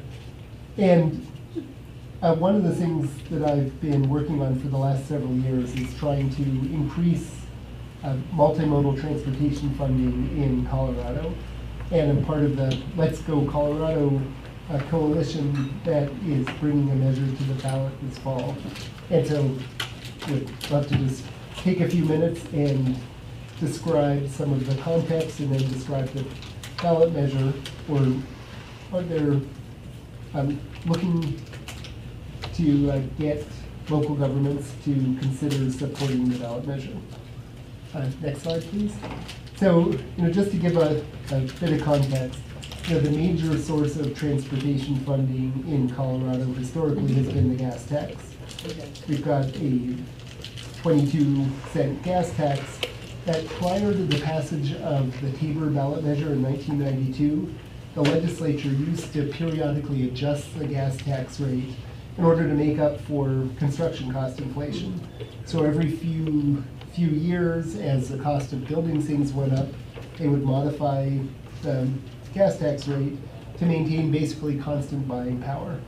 Once Tabor passed in 1992, that became impossible since any tax increase requires a vote of the entire population. And so if you think back to 1991, there were a little over 3 million people in Colorado. Vehicle miles traveled were about 28 billion miles annually. And the state spent about $126 per vehicle on the transportation system. Next, please. Oh, there it is. Since then, there's been 25 years of inflation. And so $1 in 1991 is worth about 54 cents today. And so our gas tax, the purchasing power of gas tax has gone down dramatically over that time period. If you just think about how costs have changed over that time period, I actually just recently got rid of my 24-year-old 1993 Honda Civic that I bought for just about net $10,700, and it would be a lot closer to $20,000 today. If you think about the cost of road construction and transportation infrastructure, because construction costs have gone up faster than the other costs, it's actually a 120% increase in costs over that time period. And if you look at gasoline, the cost of gasoline has gone up by 140%, but the gas tax isn't like a sales tax that's a percentage of the cost of the gas. It's just a fixed excise tax at 22 cents per gallon. Next, please. So you put it all together, we've had a substantial increase in population in Colorado, substantial increase in transportation demands, and we've had essentially no increase in the total transportation funding. If you look at it in terms in 1991 dollars, so constant buying power, we're spending about half per capita compared to what we were spending 25 years ago. And there's an awful lot of transportation needs that are out there. There's about, CDOT has identified about $9 billion in road projects. The organization that I work for did a study 2 years ago in which we quantified statewide over $10 billion in needs for improved public transit and bicycle and pedestrian infrastructure. And so that $1 billion a year shortfall is really just on the highway side. You're probably looking at something more like a $2 billion a year shortfall if you were really trying to meet all the broad multimodal transportation needs in the state. Next, please. So there's a broad broad coalition that's come together over the last several years, and this really has been a multi-year conversation, probably going back 6 or 7 years, but beginning with the Metropolitan Mayors Coalition and then broadening into a statewide discussion in which groups from all over the state and from a pretty broad variety of political perspectives have come together to support a ballot measure for increased taxes for transportation this year. It includes everyone from transit agencies to Colorado Ski Country to a number of rural organizations, Progressive 15 representing eastern Colorado counties, Club 20 representing western Colorado, in addition to many of the organizations that you might expect from within the metro area. Next, please. And the coalition spent quite a bit of time looking at what are the different options for paying for transportation. And the ones that were really seriously looked at were vehicle registration fees, the sort of obvious one of increasing the gas tax, the more money out of the general fund, increasing income tax, in addition to sales tax. And all of the options other than sales tax really had some fatal flaws to them. The fuel tax, the biggest flaw was that when you did polling and tried to see whether there would be support for actually passing something at the ballot, any fuel tax increase larger than about 5 cents per gallon had essentially no chance of passage. And there are a bunch of other states that have increased their gasoline tax. Wyoming's done it, Utah's done it, but there are states where the legislature can simply do it without going to a vote of the people. And a 5 cent a gallon tax increase doesn't get you very far. You would actually have to increase the gas tax by at least 20 cents a gallon to make a meaningful dent in the state's transportation needs. Vehicle registration fees, similarly, Colorado already has relatively high registration fees, and when you looked at the amount of money that you could generate, it really wasn't that large. Unless you were going to look at a giant increase in registration fees, you probably couldn't get more than about 1/5 of the way toward making a significant difference on transportation funding. And then when it came to the general fund, which there is a proposal that John Caldera and the Independence Institute are circulating petitions for something they call the Fix the Damn Roads initiative, which would take money out of the general fund and bond against it to do highway projects. But the sense from the coalition was that was both fiscally irresponsible, because what happens the next time there's a recession when the money isn't available in the general fund? And it also means that you would be taking that money directly away from education and healthcare, and that did not seem like an appropriate direction to go. So ultimately, we ended up at a sales tax increase. Next, please. And so the sales tax proposal is a 0.62% increase to state sales tax. Right now, the state portion of sales tax is 2.9%, so we take it up to 3.52%. The reason it's such a sort of funny number as opposed to 0.5% or 0.6% is that there was a debate between 0.5 and 0.75, and 0.62 was right in the middle. It raises enough to make a significant dent.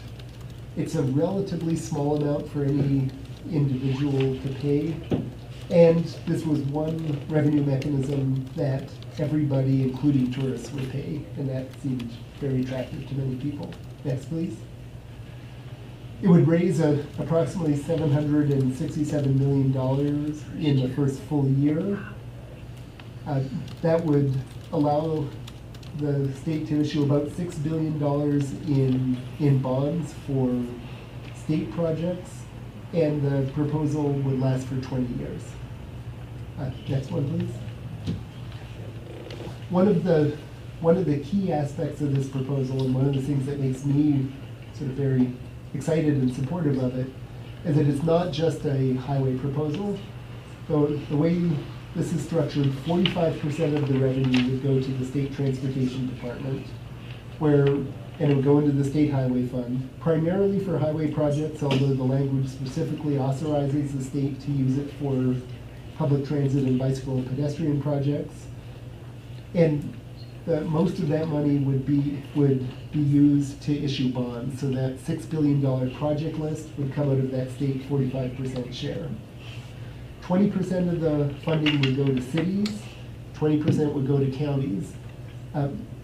Both of those would be allocated under the same formulas that state gas tax is allocated to cities and counties today. So the distribution among cities would be the same as today's distribution. The distribution among counties would be the same.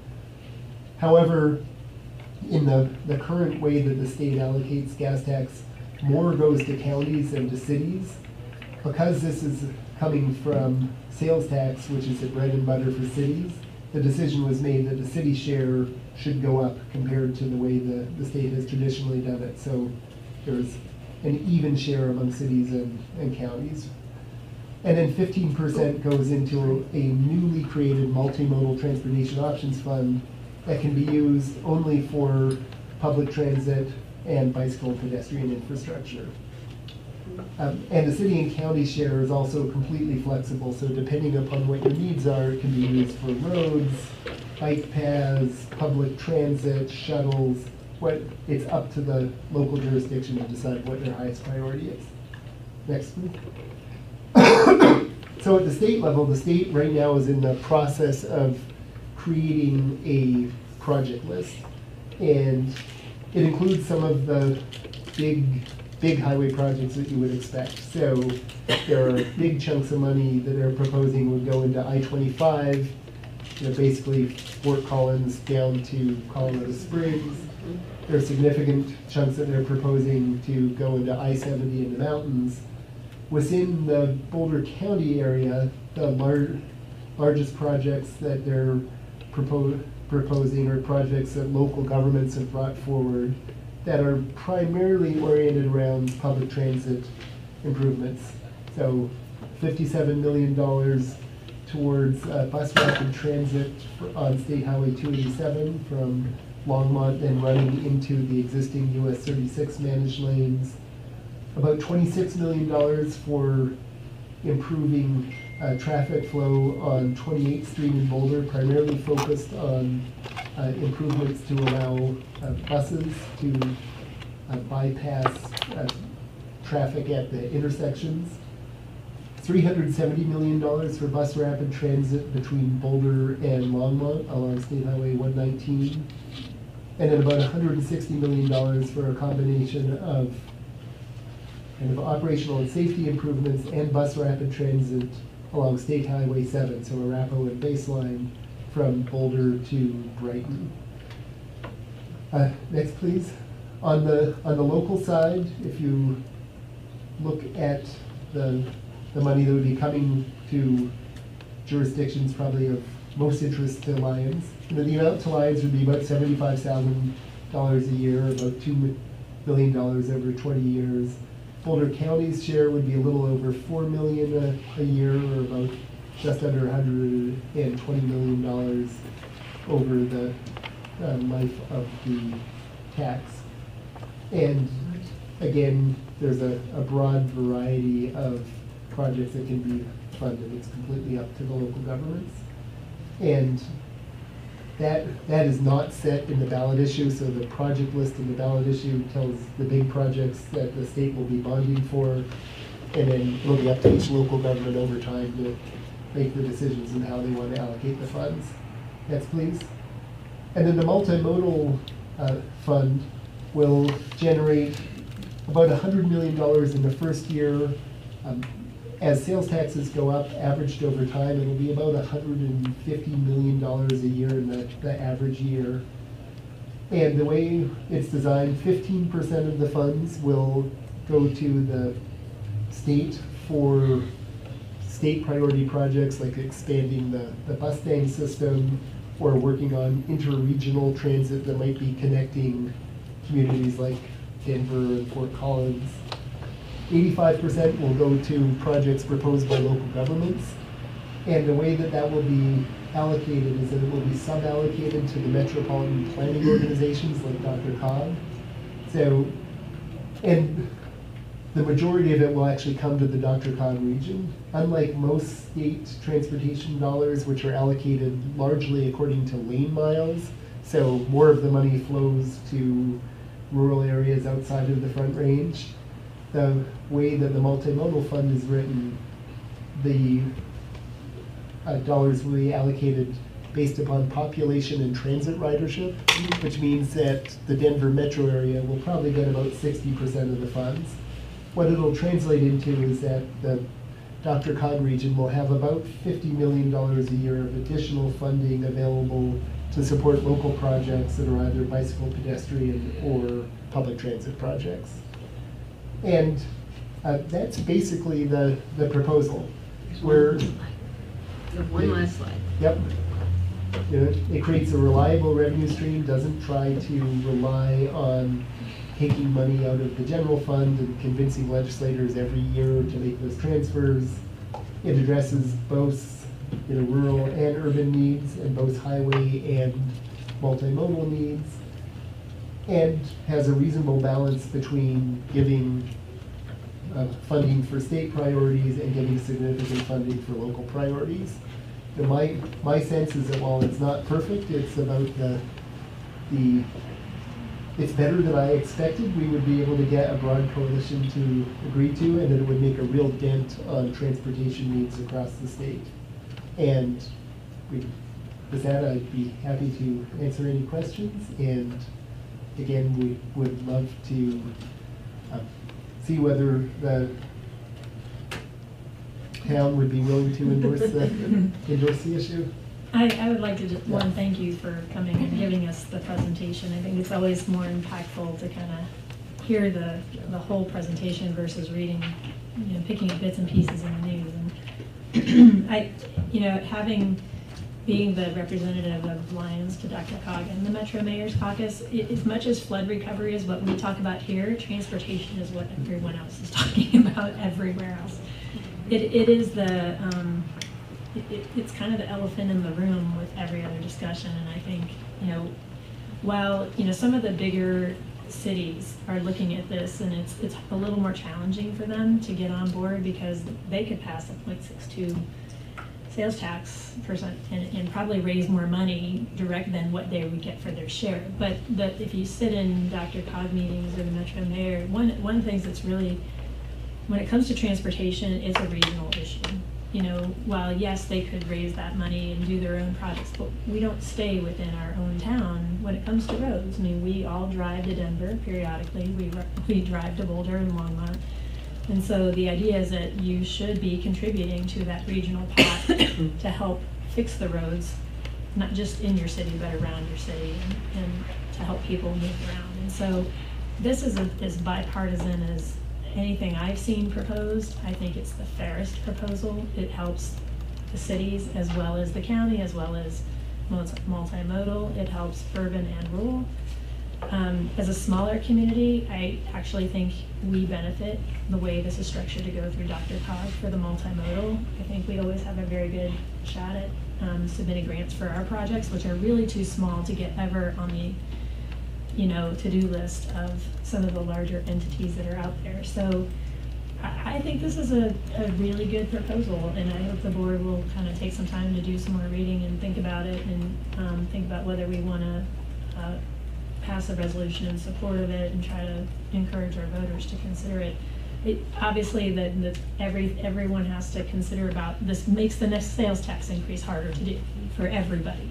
That's the big kicker in this. But ultimately, the way I look at it is that this is an investment in all of us maintaining our economy, because sooner or later, if you get too congested and you don't have any means to keep up with the growth, people just go somewhere else. And then you do have flat revenues, and $75,000 can go a long way for us to match other grants with. I mean, that's our challenge right now, is we can apply for those grants, but we have to have matching funds. And so right now our HUTF is somewhere around $55,000 a year.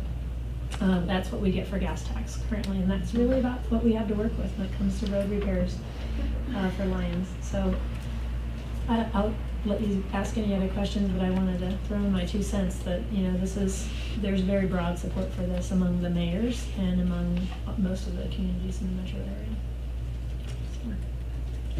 So, any other questions regarding? The only thing, there is the other initiative, and I haven't been able to find a lot of details about how that would work, but when I look at this, we think about tourists paying a share of what it will take to maintain the roads and do these kinds of improvements, that's one thing I think it has the benefit of. The general fund proposal really just takes the money away from local residents primarily, is who pays into that, is the way I understand it, unless you know more about it. Yeah, so the other initiative, it's not clear that anything would actually happen if the other initiative passed. It doesn't mandate the state to issue bonds, but it authorizes the state to issue bonds for transportation and pay it back out of the general fund. So it would actually still be up to the legislature to decide whether they were willing to do that. It would probably be very expensive because the bond rating agencies, I think, would look at a general fund transfer and say this is not nearly as secure as a dedicated revenue stream. And so it would be an expensive bond, and it would be one where even if the legislature did agree to issue the bonds, there would be nothing to stop a future legislature from saying, we're still going to pay them back, but we're going to require CDOT to take their existing gas tax revenue and use it to pay it back rather than continuing to pay it back from general funds. So it's not at all clear that it would reliably even cause an increase in transportation revenue over time. In addition to the challenges of you're diverting money out of education and healthcare to the extent that you do use general fund revenues for it. It also specifically states that the language can only be used for road projects, so it doesn't allow public transit or bicycle pedestrian safety to be elements that are funded by it. Oh, thank you. Yeah. All right, well, we need to move on, but thank you so much for your time. I appreciate it. Thank you. Thank you. Thank you. Okay, will the clerk please introduce the next ordinance for public hearing? Or whoever you want to designate. Paul has to read it tonight. I gotta get it. I got it. Oh, you got it? Okay, ordinance 1039, an ordinance of the Board of Trustees of the Town of Lyons amending section 18-1-40 of the Lyons Municipal Code, replacing and reenacting articles 2 through 10 of chapter 18 of the Lyons Municipal Code and adopting by reference the International Building Code 2015 edition, International Residential Code 2015, including Appendix Q for tiny homes, International Mechanical Code 2015 edition of the International Plumbing Code, 2015 edition of the International Property Maintenance Code, 2015 edition of the International Existing Building Code, International Energy Conservation Code, International Swimming Pool and SBA Code, International Fuel Gas Code, and making specific amendments to the above referenced codes and adopting a new Article 15 of Chapter 18 of the Town of Lyons Municipal Code by reference, the National Electric Code and the 2017 edition of the Town of Lyons Electrical Code. All right, is there any staff presentation? Well, before we begin discussion on this, I just want to disclose that my husband is a partner in Wicasa Tiny Home Resort. We do not purchase or sell tiny homes. We don't build tiny homes, and the tiny homes at the resort are actually RBIA certified, as we're considered a campground, so I do feel I can be objective in this discussion. Thank you. All right, I'll turn it over for any presentation or update.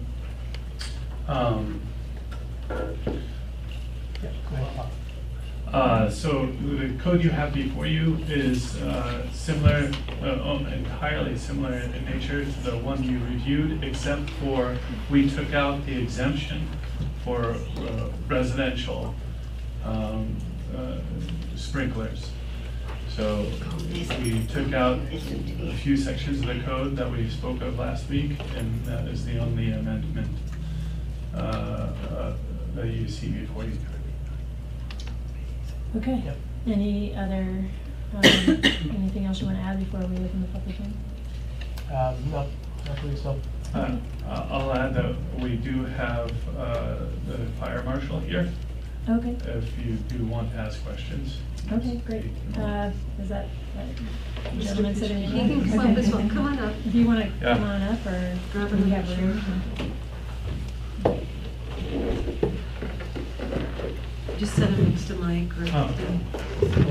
Microphone. Okay, if we need. No, that one Or won't. you two can switch. I'll switch. This one's longer. High tech. Can you introduce yourself? Mayor, trustees, my name is Steve Fishkin, I'm the fire marshal for the Alliance Fire Protection District. I appreciate the opportunity to be here this evening and answer any questions that you might have. I know that the Chief Hoffman sent numerous documents out, and I believe which you all have copies of, and if there's any questions on any of that, I'd be more than happy to try and answer them. So thank you. Thank you, Mayor. Thank you. Does anyone have any questions at this time? Okay, we'll go ahead and open the public hearing for ordinance 1039. Would anyone like to speak to the ordinance just adopting the 2016 building code? Seeing no takers, we'll close the public hearing. All right, I'll open it up for board discussion. Anyone like to begin? Trustee Farrell? Yes, so after reading that, my house doesn't have sprinkler systems, and I'm making some changes by getting ladders to come out of my third story windows. It really unnerved me, this information. It's pretty informative, actually. I have a couple questions about implementation. Would the town require residential, a new residence to pay for a separate tap to install a fire sprinkler system? Excuse me, we'll answer that, but one point of order, the attorney said there should have a motion on the floor before. Oh, I'm sorry, okay. We sometimes do skip around. So, would anyone like to propose a motion? So we can discuss. I move for approval of, Read the whole thing. no, I was just gonna say resolution 1039, right? Yep. Ordinance. Ordinance, excuse me, ordinance 1039. Is there a second? A second. Okay, so we can continue discussion. So I just had a question about whether it would require a separate tap, or would it come off of the existing tap? Would the same line, I guess, feed the sprinkler system versus the regular water source? No, generally they come off a separate tap off the water main. So would we charge for that tap fee? For We do not residents? charge the tap fee. We do not currently. If it's just for a sprinkler? Correct. Okay. Can I, another, you might want to hang out a little. Okay. I have a couple We'll questions. open on another this chair. one. So if someone, say, one of the empty lots on McConnell had to meet this new code because it's not been permitted yet, and they needed to put in the separate line, would that require digging up the road? Yes. Do you know how that gets paid for?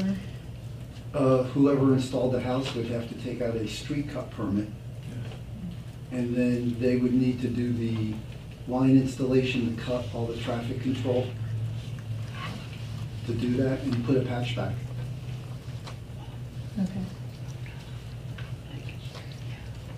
Do you know how many more homes on McConnell are available to be, or empty lots, aside from maybe the affordable housing, but what Markel has platted currently?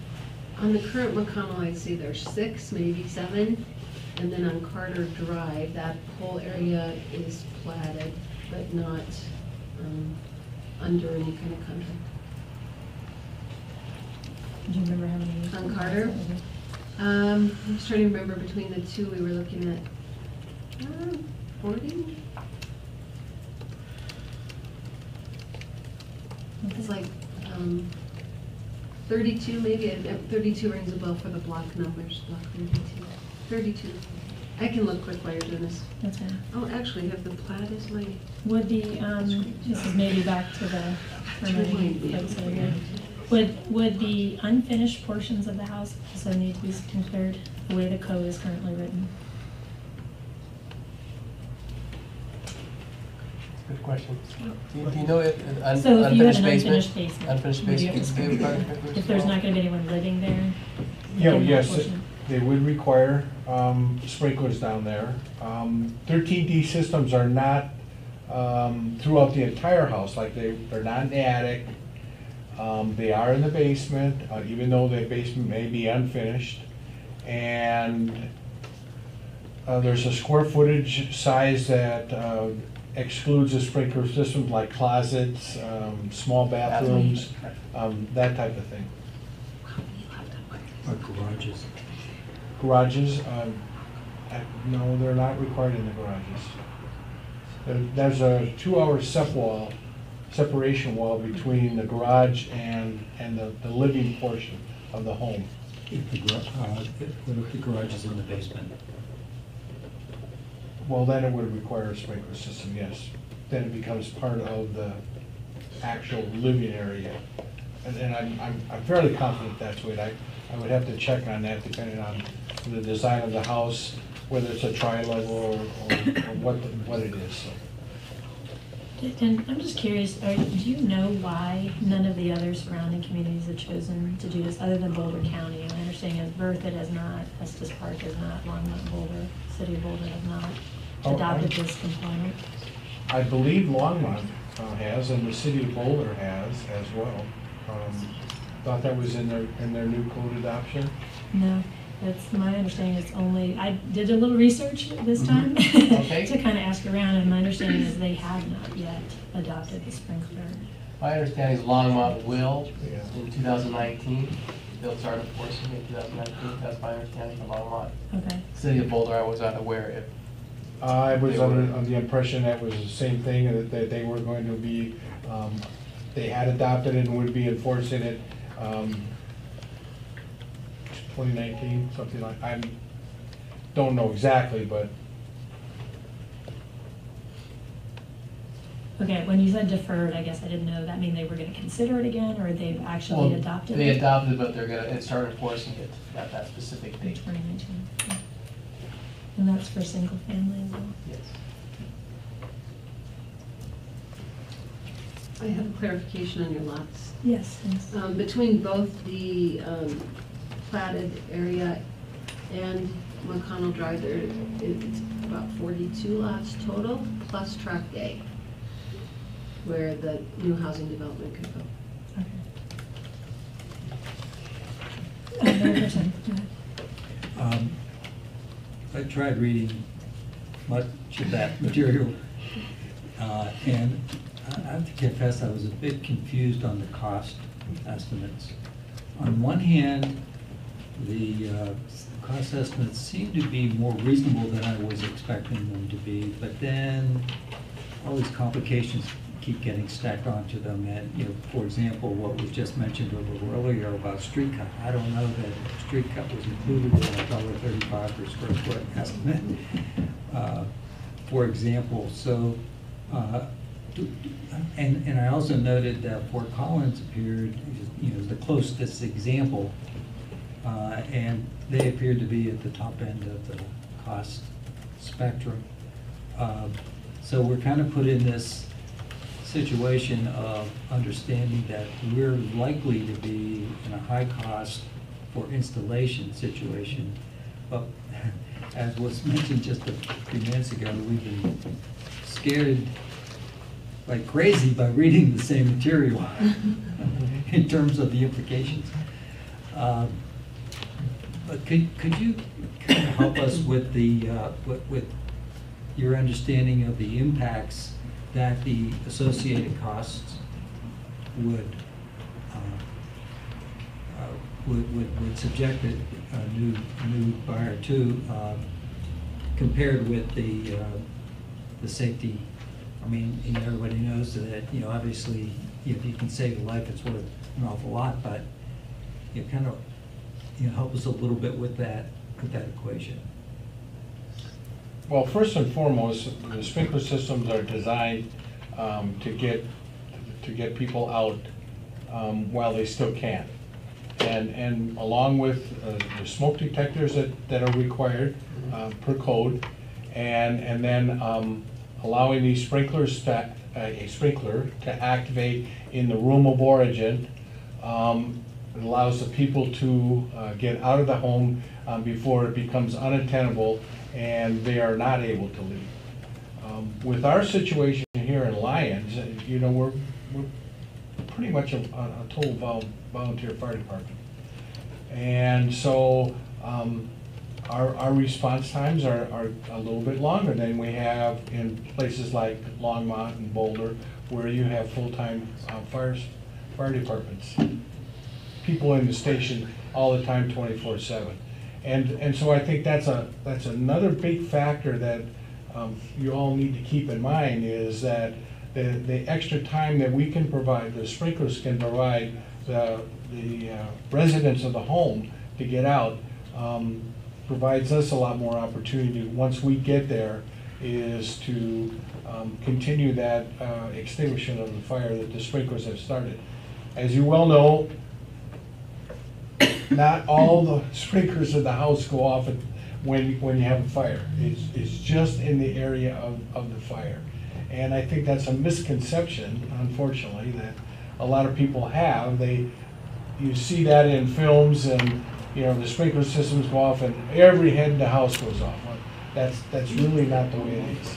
So I think the key is that those sprinklers are designed to get the people out before it becomes unattainable. Can I ask a follow-up question to that? What is your response time in the Lyons proper area? Do you guys measure your response time within the town of Lyons to an event? I mean, we've had a fire recently. Do you happen to know? You know, I'm sorry, I can't give you that figure. I will be more than happy to get it for you, but I will get that.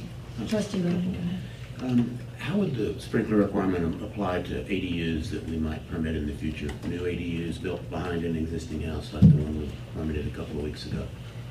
Well, they would apply to the ADU as well as new construction. So people who are examining the cost benefits of ADUs would have to, under this ordinance, have to. Under this ordinance, they would have to consider that as well.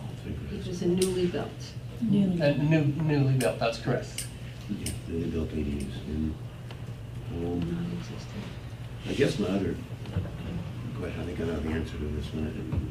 In all the work that was done in the confluence after the flood, there were a number of people in the confluence who had to very carefully weigh whether they could afford to rebuild there. And there were several rebuilt from foundation homes there. Does this ordinance have any kind of hardship protection? Somebody, you're in or you're out.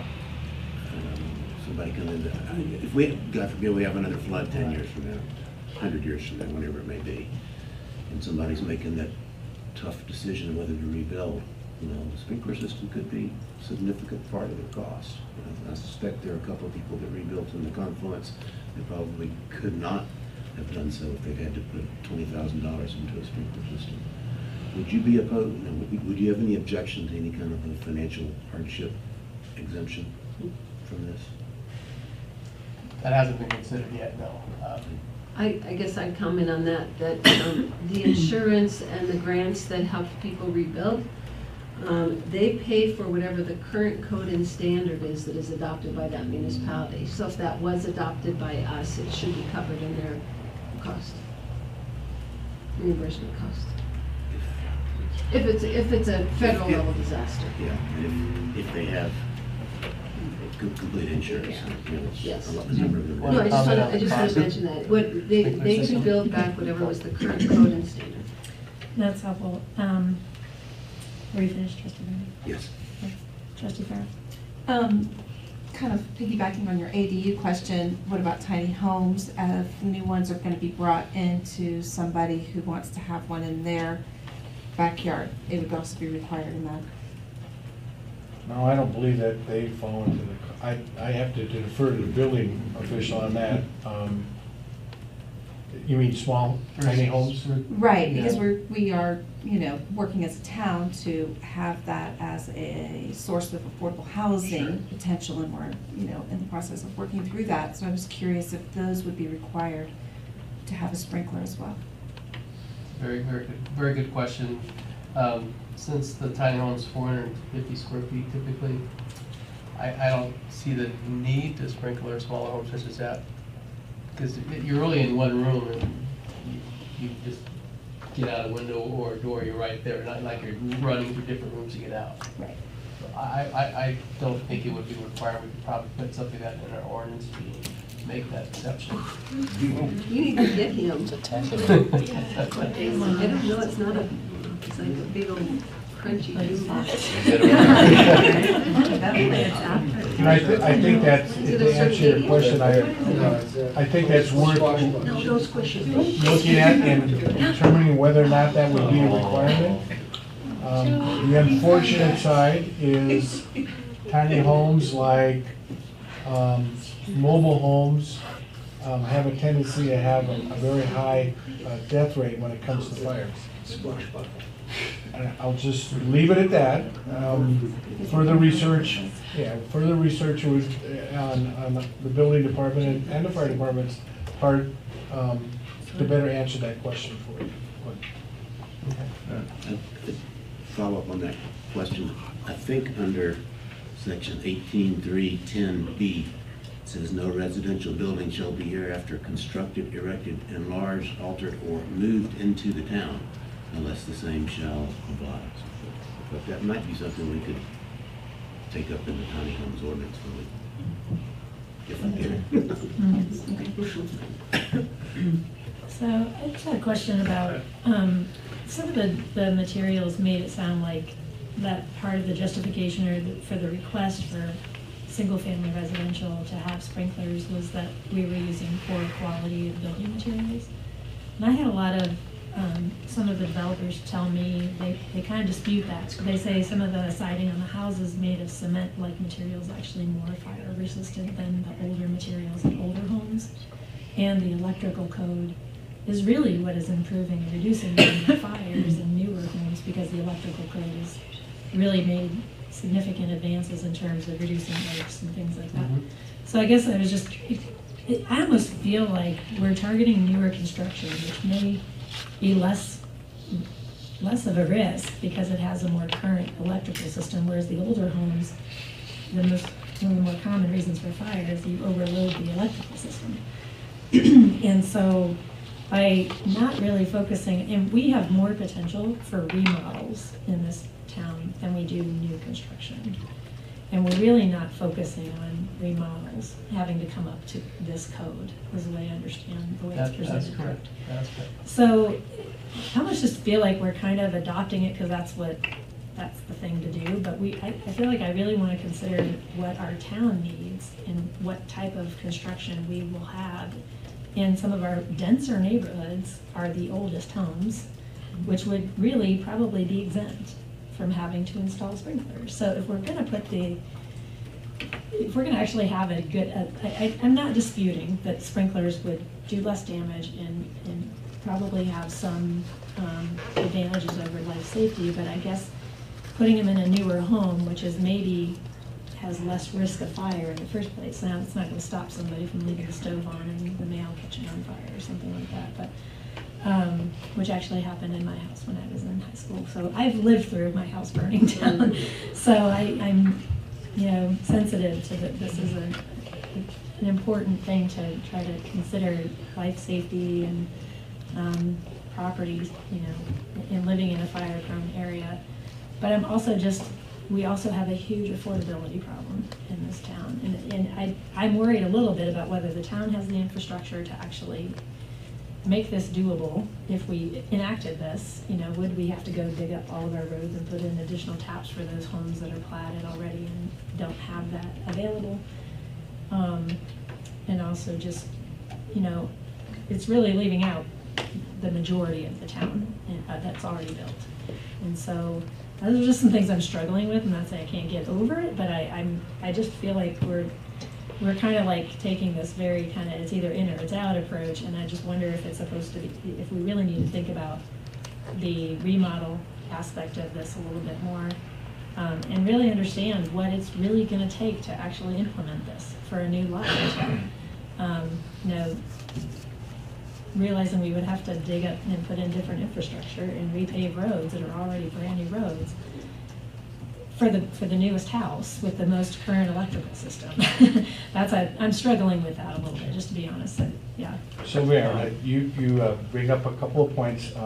One I won't step into his arena, but in terms of the fire in a home, typically it's not the home that's the problem. It's all the things that are in the home. All the furniture and all of that stuff is nowadays that furniture, the furniture that we have in our homes is not like it used to be, and it's more combustible. It gives off a lot greater deadly materials, smoke, and so that's the real issue when it comes to the house fires. Where I will step into the building and I'll stand back and let them have at it, is the fact that building construction today, the materials that they use are a lot stronger than they were in the past.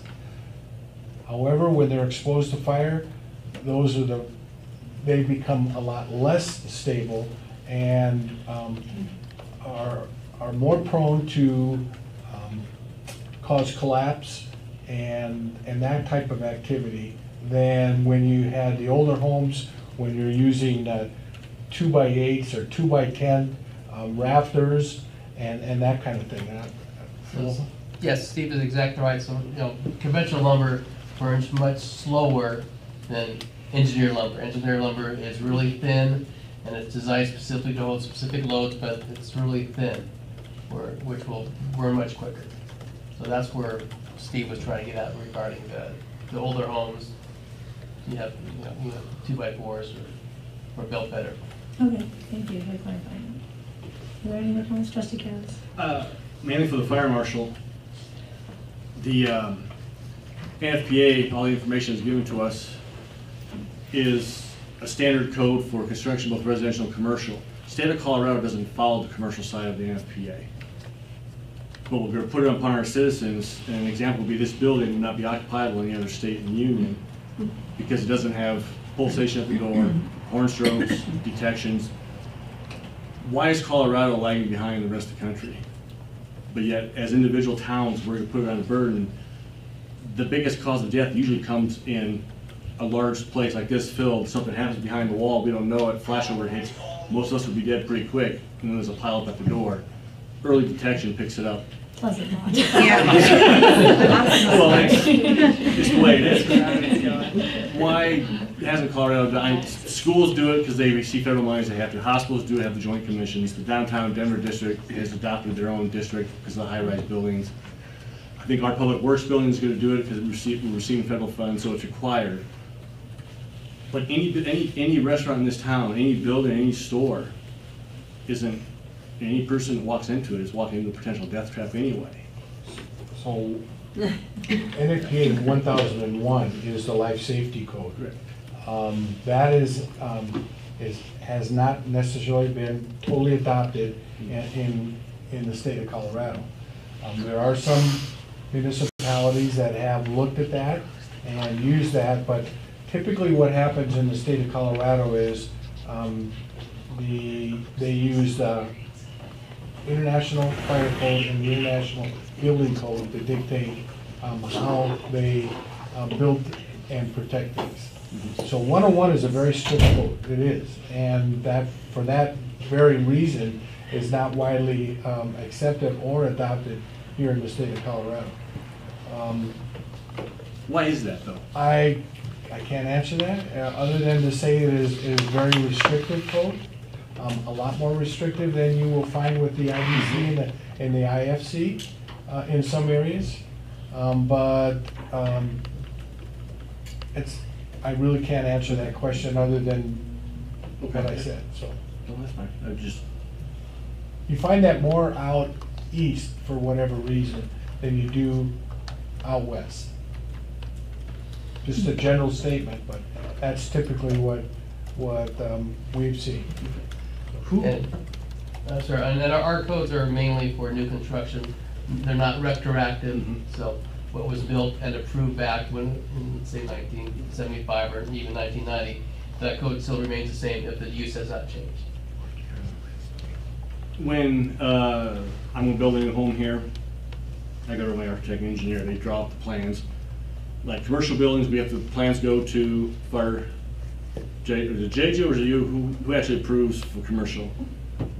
Building department is That's fine, whoever. That's okay. So, yeah, so we do the review plans, we ask them to submit to the fire district as well to review the plans if they have any comments. So we both do the review. Here's what we look at. The two things that we consider when we look at plans, just starting out, are access and water. Okay, do we have water, and can we get to the structure? When they start looking at putting in fire alarm systems, sprinkler systems, then we can become more involved, whether it's on the commercial side or the residential side. So that's where our involvement comes. And then we are the protectors, if you will, once the building is built, to ensure that it stays up to code and with regard to the egress, access requirements, exit signs, occupant loads, all that stuff is initially done by the building department, but we go back in and when we do building inspections and we ensure that what they have required initially is still in effect, obviously for fire safety reasons. Correct. So in an individual home, my engineer, my architect says, head here, here, and here, and here. Will you add to that? Or after the building's being inspected is when you may decide, no, you need a extra head here and here. At what point, how does that work? On the commercial side, I'm very aware of, you come inspect my building, you want me to put something else here, it's part of the deal, I'll put it in, you inspect it, good.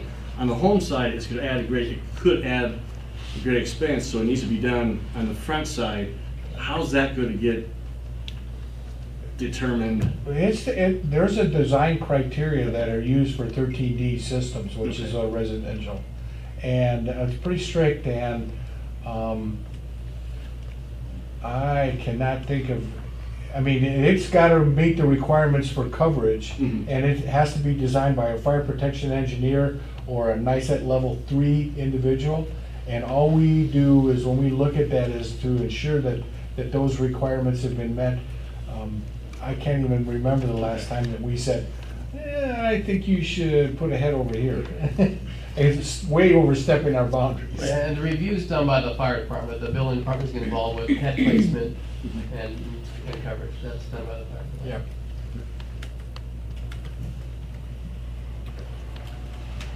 Yeah. Question about the permitting process. So,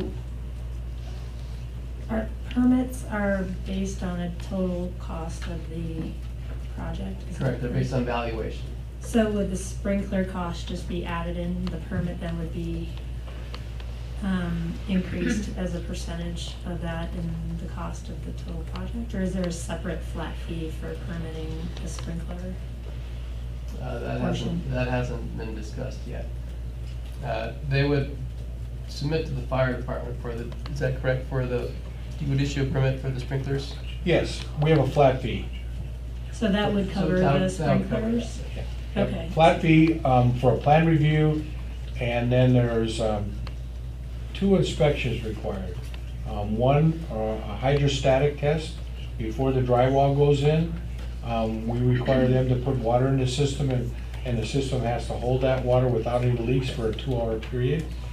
In certain instances, we have allowed that an air test in lieu of water, but water has been, the hydrostatic test is what we like to see. And then after the home is completed, we go in and we flow the system, depending on how it's set up, to make sure that the horn and strobe that are on the outside of the house go off, and that the system functions as designed. So you would not propose increasing the inspection fee or the permit fee based on the fact that sprinklers were added to the... We already have that right now, because we do sprinklers in the county, and like I said, it's a flat, it's $120. That includes our review fee and our inspection fees. Is there an increase to the building permit fee then? Not yet determined. Yeah. Have you had anyone who has put a sprinkler in Lyons? No, Okay, so we have not, no. if that was part of a new construction cost, it probably would be in the system. It would. It would. You're right, it would. So things like if they had to put in the curb cut and the tank, does that all get factored into the building permit as The well? building permit would not, because that would be. It's not a with- permit. with That's not public part works. of the permit? That's correct. That's not Okay, part so of it's just our what's related to the structure? That's correct. Okay. So, I mean, I'll be honest, I'm talking to the people who have done this in the county, they're telling you just count on $10,000 for every 1,000 square feet. That's the number. They're like, if it's a 3,000 square foot house, plan on 30K. If it's 4,000, plan on 40K. Just easy math, now, that's the county, so maybe they're having to put in holding tanks and pumps and things that maybe they wouldn't have to do here. But here, the only platted homes left are on finished roads. So we're gonna have roads and things that have to be factored in to the cost as well. So I think the numbers in the study, it seemed they just may not have captured all the costs. I think Mayor Pro Tem, I had the same thought. I said, maybe this is just, on the materials itself or installing the system, but depending on the situation, I think it probably is higher than that, probably for some other lines, but, so I don't know where the board is on this. We have a motion and a second on the floor. I don't know if anyone wants to try offering, if anyone has any amendments they'd like to offer on this, or if you're happy to pass it the way it is. I think now is... I do have, I'm sure, the logical sequence of this, because I do have a problem with potential rebuilds if we have further natural disasters here, and I have spent some time this afternoon drafting basically a financial hardship amendment. Of course, if we turn down the made sprinkler requirement optional, you don't need a financial hardship amendment, maybe just opt out. But if the proposal is to make the sprinkler requirement for residential mandatory, then I do have a proposed amendment and would move that we add a financial hardship exemption possibility. So I guess one thing I would, one way to possibly go about this, immediately after the federal disaster, there were clauses in some of our ordinances that we inserted that basically said this ordinance may be suspended or waived temporarily for the town administrator in the event of a declared federal disaster.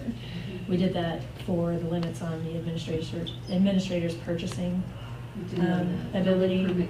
And we did that permanently so that we wouldn't have to do it again as an immediate emergency ordinance. So we did put those clauses in there. I mean, that's one way to consider doing that.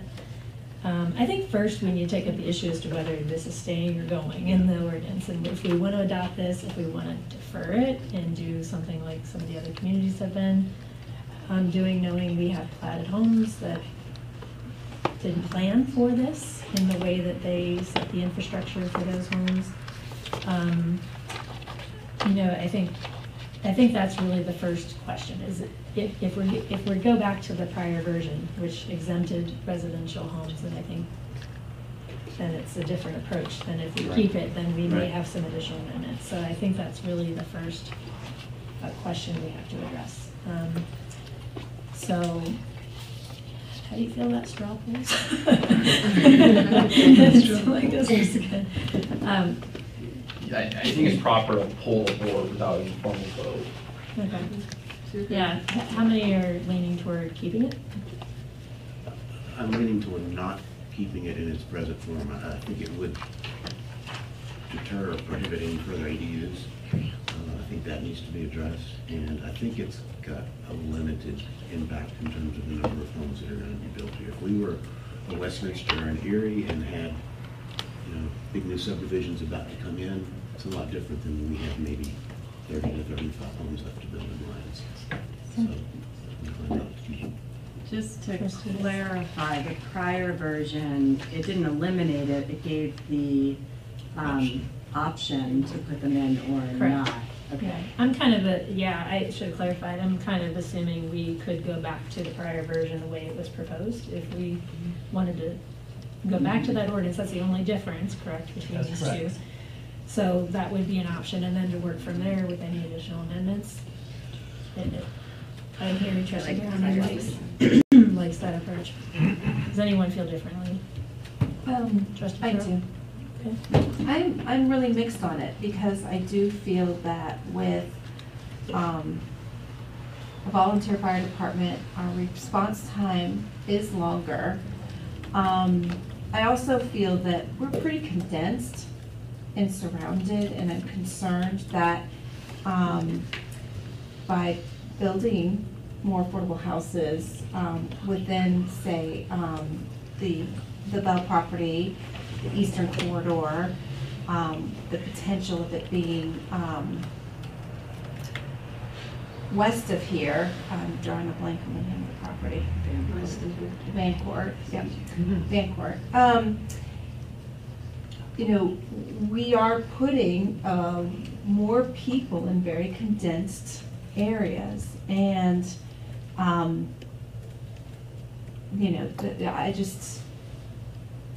that actually feels really vulnerable to me. So I understand the cost of this seems really outrageous, but I also feel that what could happen in my neighbor's home if it could directly affect my home or apartment. That's a big deal. I think these systems though aren't designed like a commercial system to actually keep the fire down and cool enough to keep the superstructure from expanding. These are just to get people out, so it won't really put the fire out and stop it from spreading. It's to add, what's the estimated time again? I read it somewhere, I can't remember. The estimated time it adds compared to what just smoke detectors do. The heads knocking the fumes down, keeping the combustion from going. If it puts the speaker heads and the way the system is designed is to put a knock on the fire. In other words, keep it from growing and going any place. It doesn't necessarily extinguish it 100%, but it does keep the fire from growing and consuming more of the house than could be normal. So the other thing on the design of the system, in the county, you have some extra costs involved in the system. You have a tank, and you have a pump, and then we require some additional things because they have that, i.e. We require a generator because if the electricity's out and the fire occurs, the sprinkler system won't work. So they just spend a lot of money putting in a system that if they don't have any electricity, it's not gonna work. So those are some additional costs that you would not necessarily find here in the community. I wish I could give you a better cost factor, I can't. I don't have that. I'd be more than happy to get something for you based on our community here versus what you find in the county and the requirements that we have out there. I appreciate that.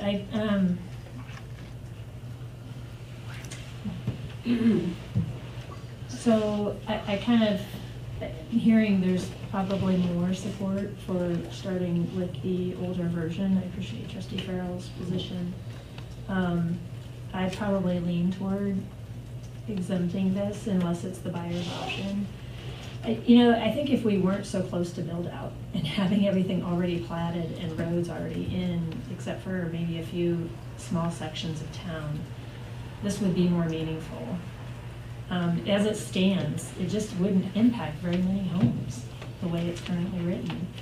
And I do think it would, if we made it apply to remodels, I think it would deter a lot of the other objectives that we have around trying to make housing affordable. So it's a difficult, although I'm obviously very respectful of the fire department's position on this and understand the benefits that it has for the fire district. But I also feel like we are a very small town in terms of, fire coverage. And I think we have had, we're fortunate to have such a good volunteer fire department who seems to be very responsive in the town boundaries. You cannot take that away from it. Yeah. Our folks do a phenomenal job. It's the getting there. It's just the way it is. I understand. When you're at work or at play and, the tones are silent and you have to get to the station and get the apparatus and then respond, it all takes time. But that's just the way it is.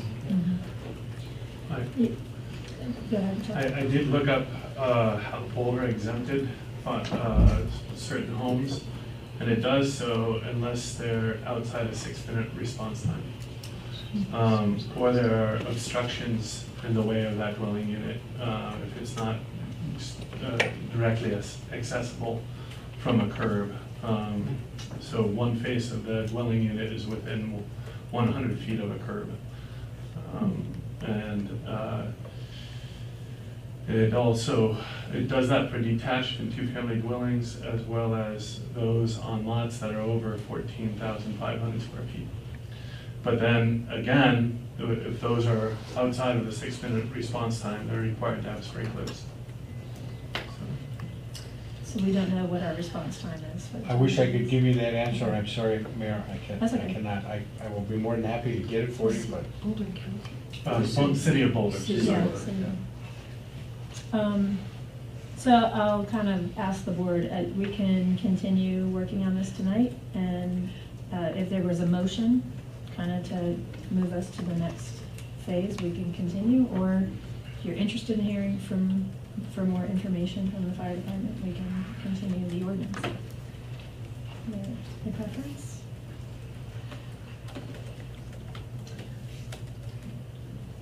So just one thought that came up that might influence the way I would lean is if we do go to it being optional, if you will, or maybe even mandatory under certain conditions, as Boulder, as an example,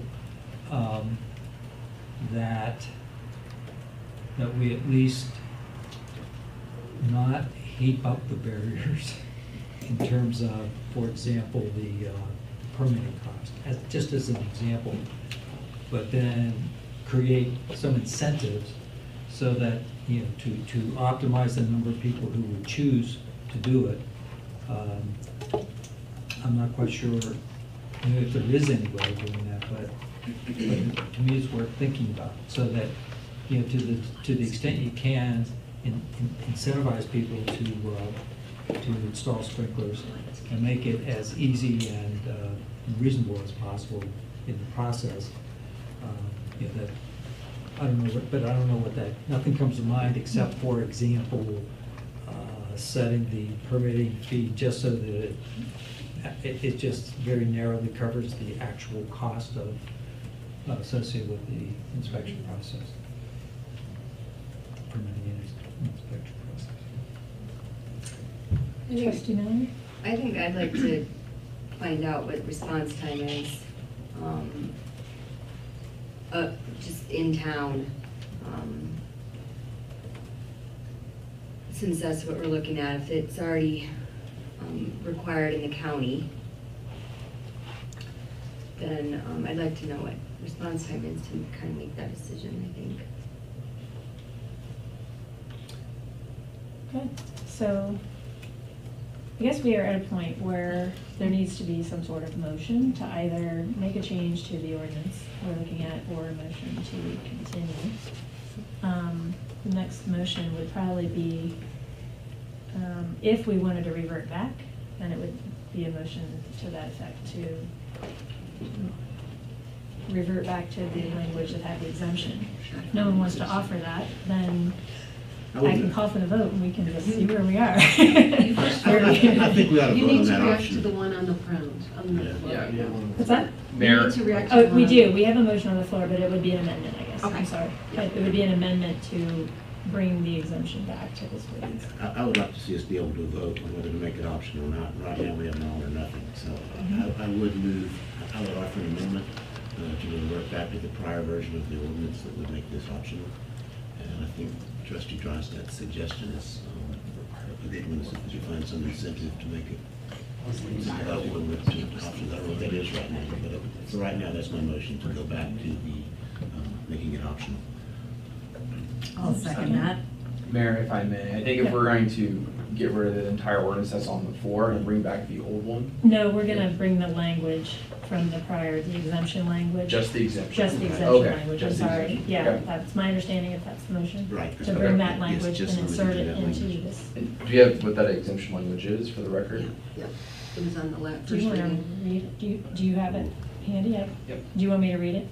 That'd I can be- read. that'd be Unless great. Trustee Browning, do you have it? I don't have it. Okay. And correct me if I'm not looking at the right section, but I have it on page 10.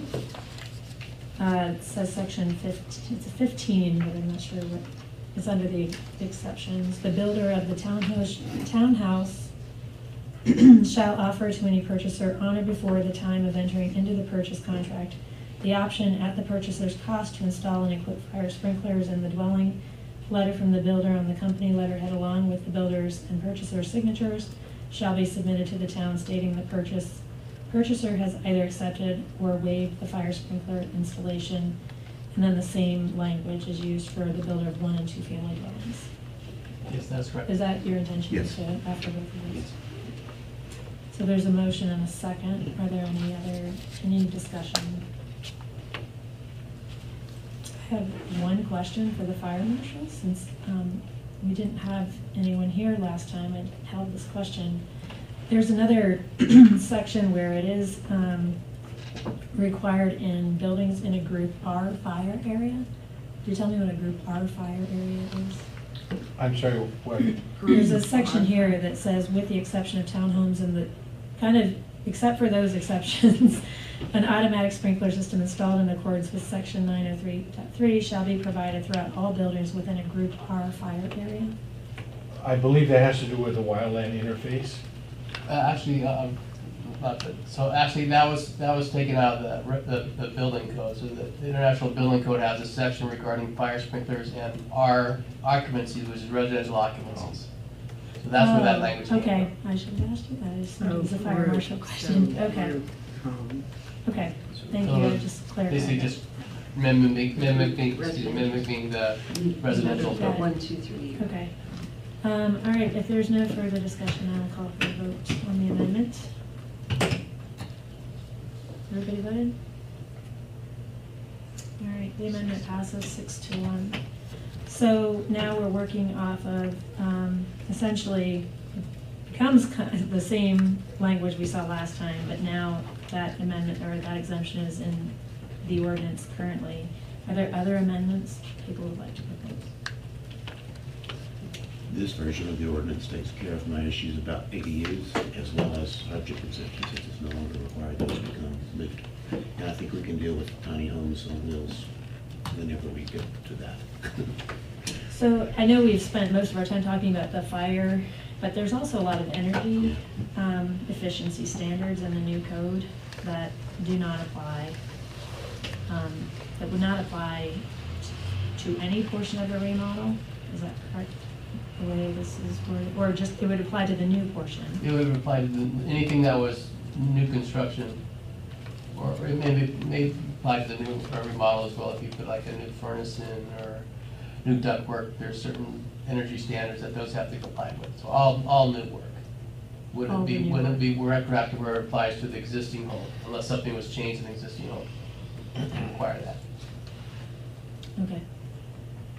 Do you have a kind of a rough idea of what the energy, like, to what standard, I guess, is it required? Is it, do people have to have a HERS rating? Is there a rating system or inspection that they have to meet a certain number of points? How do you assess that There's they different can- compliance methods where you could use compliance software to meet those standards, or if you just do the mandatory requirements out of the code, you meet the standards as well. So we're only requiring the mandatory ones, and or are we also requiring like the best practice ones? We are as well. We are? We are as well, yeah. Can you give us a little example of what the best practice ones would be that are not listed in the code as mandatory? I haven't prepared for this, so no, I can't, off the top of my head. Without having something in front of me. Okay. I apologize. So basically anything that's in this code, regardless of whether it's listed. Correct, as we're not mandatory. exempting anything out of the. You're not exempting anything. Anything out of the code.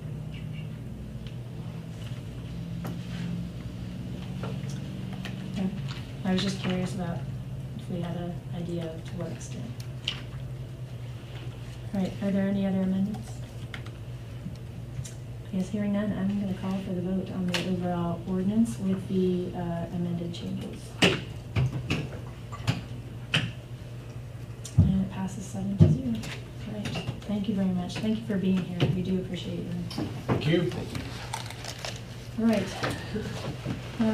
Would the clerk, Josh, can I want to say it? Would the clerk please read the items on consent into the record, please? The July 2018 accounts payable, resolution 2018-60, a resolution approving the professional services agreement with JVA Incorporated for engineering services regarding the re-rating of the Lyons wastewater treatment plant.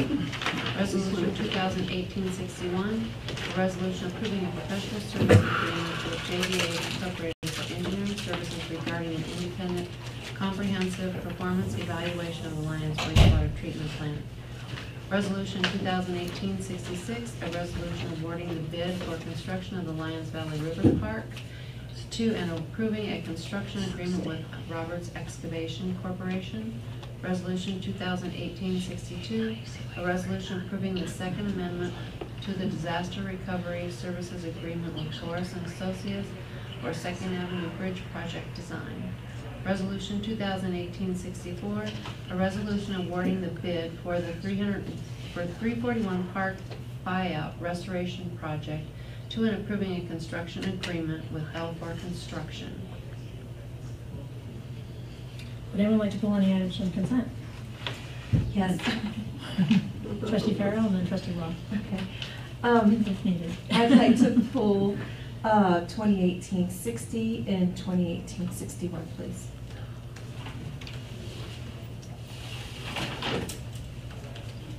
Trustee Ross?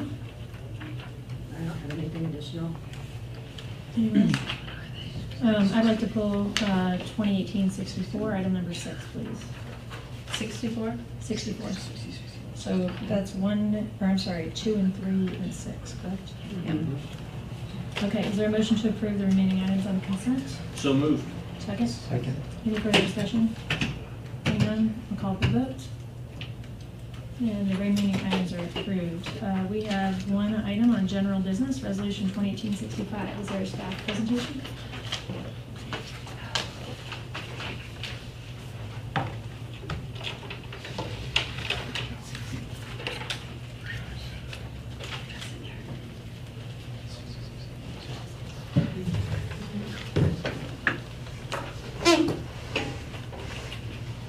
Hi, I can start the staff presentation. Find the document here. So in your packet, you have the cover sheet, a copy of the MOU that was drafted by Micho and Cox, as well as a budget from the chamber and a resolution. And so to give you a little bit of background, We've been meeting with the chamber for almost a year now, town staff, chamber staff, Laura from the paper, and at the time, the town could not apply for this grant. It was only allowed for non-governmental organizations, so the chamber applied for it. Since then, we've kind of learned that they changed partway through, but since they awarded the grant in, I think it was August of last year to the chamber, they can't change the grantee.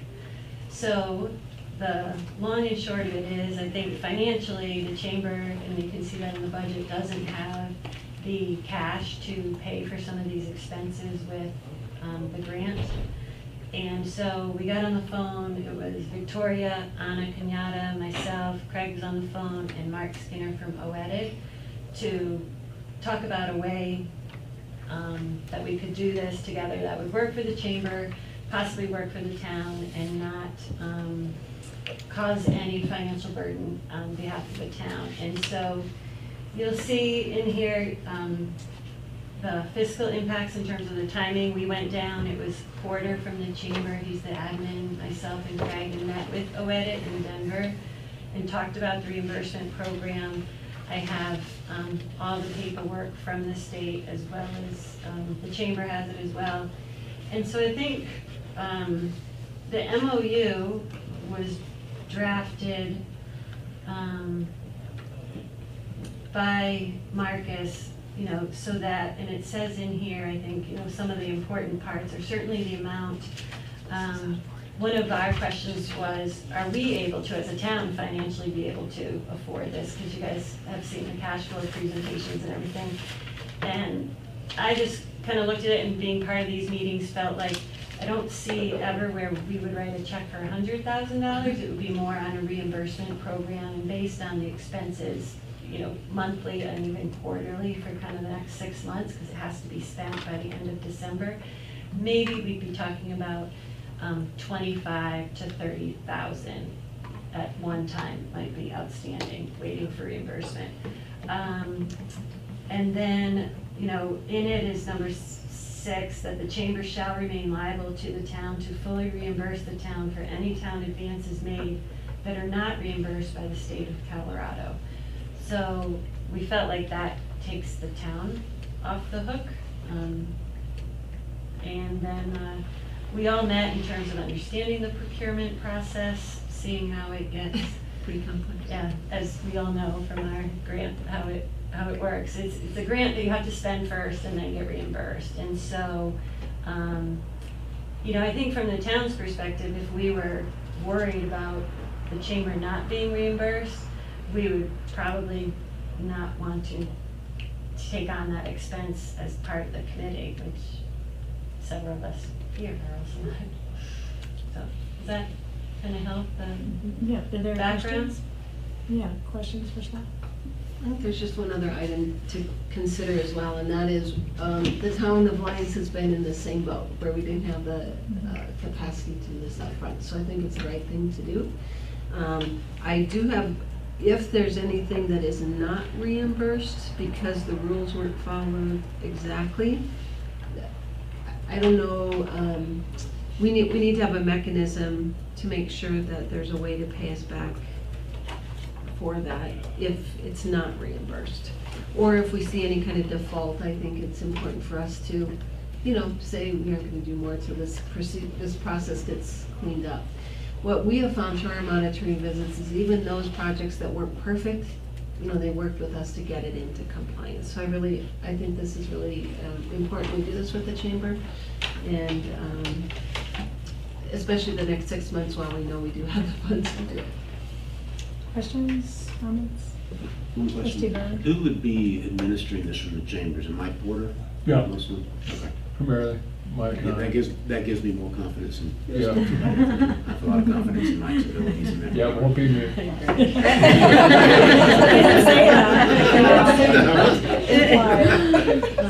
I just had a question. Is this the second grant?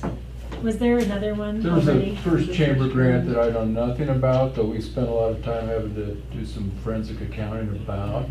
but that happened shortly after the flood. Okay, I know so a this little is bit a about it, different but not thing. much. Totally So, and you feel confident that that Mike has the resources and the time and the processes to manage the grant and track Yes. the funds? Okay. I think it's a mystery. These guys will say, we'll cover that, and then we'll ask to be covered, and they'll say, oh, we didn't mean that. Welcome As to Barney my and Julie, world. yeah, I know, and I'm reading this from Victoria. I just have nothing but sympathy for you people. He told me I'll be getting flowers every day. Once we're done. Yeah. Okay.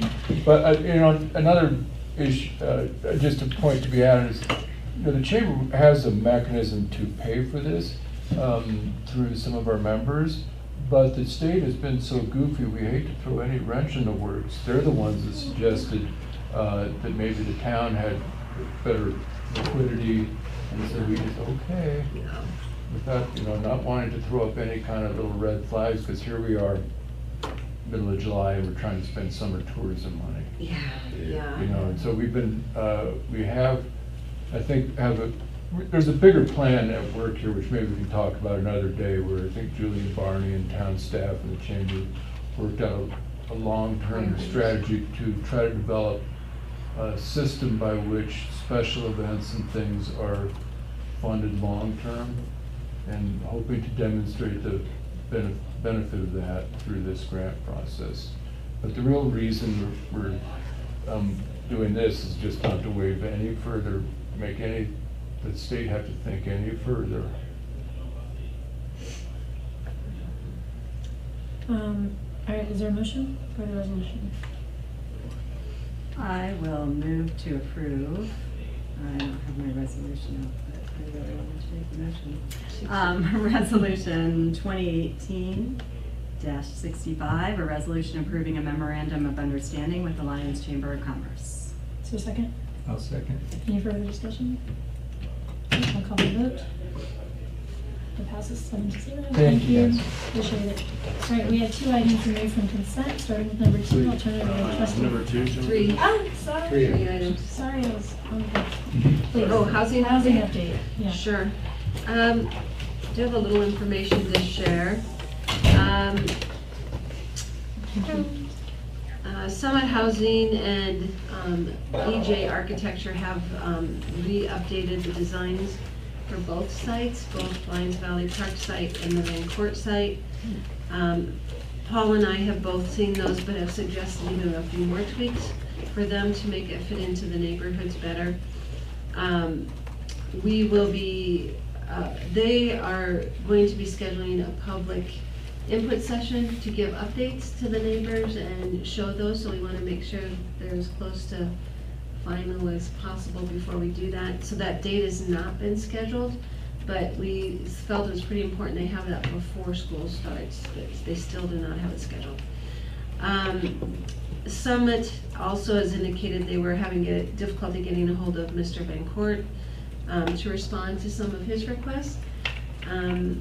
And then I received a quite unexpected phone call saying, I'm not interested. So, Summit we discussed that on Friday, and they are not ready to give up yet, so they want to continue some discussions with him and see if we can keep it moving forward. He wants to just clarify that this, there would not be this the town wouldn't be in the middle of a transaction to complicate it, and he's not stuck with the appraised value like we were. I've told him all those things, but I think he needs to hear it from them. So we are going to keep working on that, because Summit had a beautiful plan. Everyone is really excited about it. It was going to add another 22 units. So that was quite kind of just very unexpected on Friday. The other update is that I was contacted by Mr. Bell last week as well. We hadn't heard from him in over a month. And unfortunately, he's not been in good health, so he's been kind of out of commission. So He told me he's trying to get back in the saddle now and is ready to take care of his loose ends in the area.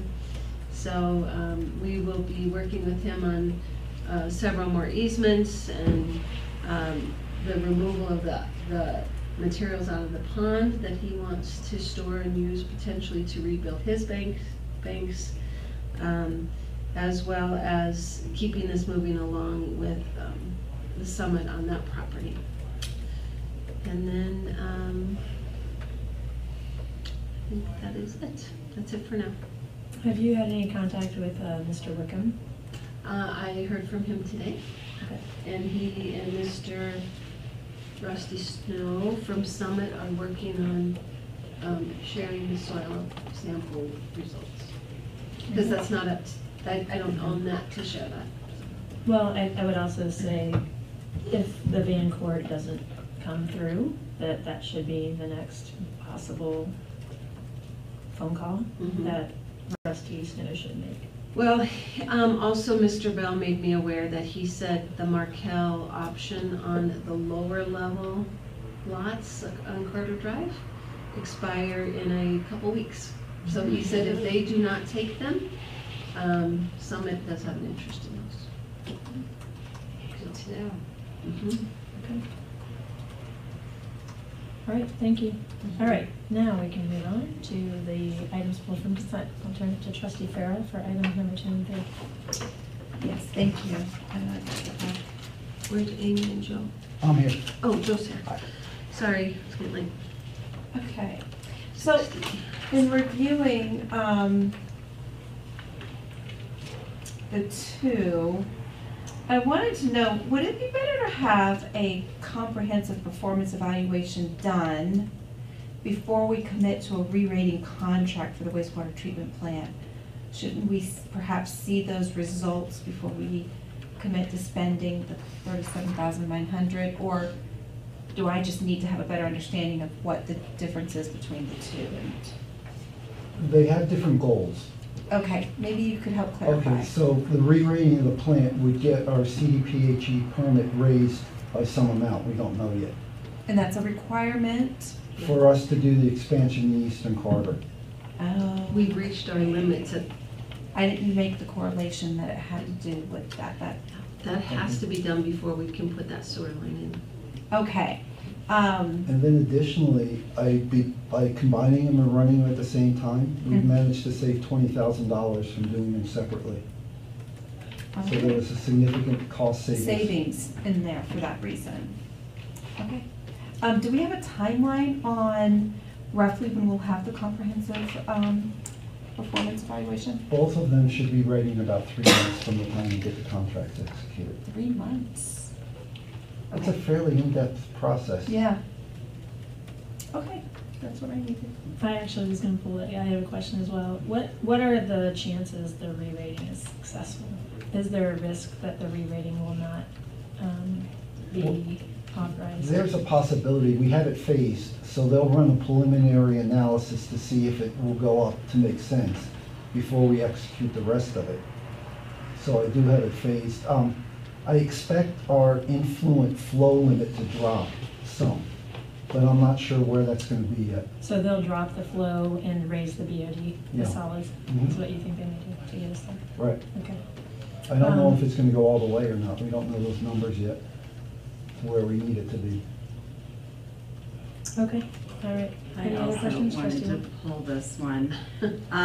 So I'm just looking for a refresher, because I think this is the first time I've seen the data points of the 3 years all together in one sheet. Can you remind me, was all of this data done by the town, or are there different entities that gave us the data in 2016, 2017, 2018? No, that was all done by an independent lab for the town. Right, same lab for the town? And was the same method of testing used? Yeah, in we have all a 3 composite instances? sampler that was built into the influent stream at the new wastewater treatment plant. So the samples are taken from there. Okay. Okay, and then, let's see. Yeah, and I guess, I just wanted to make a statement in general. I mean, I'm definitely for the re-permitting, but I also think we do need to come down a little harder on businesses to change their behavior. So I'd just like to, we can talk about it more at our strategy meeting, but just looking at the data and watching it just increase and increase and increase, we really need to enforce some change of behavior. So that's all I have. Yeah, I mean, looking at this data, you just have to wonder, what were they testing prior? I mean, Yeah. clearly, the data is very consistent, Mhm. starting when, November of 2017. Right. Lots of questions, we'll talk about that. Okay, is there a motion for this resolution? You have two. We'll do this one first, and then we'll come back to another. OCD. I'll move to approve resolution 2018-60. Is there a second? I'll second. Any further discussion? Call for the votes. All right, passes 7-0. Okay. Trustee Farrell, the next one. Oh, I kind of combined 'Cause you the had- two, okay, so I'm. nothing else. Nothing else, I'm good.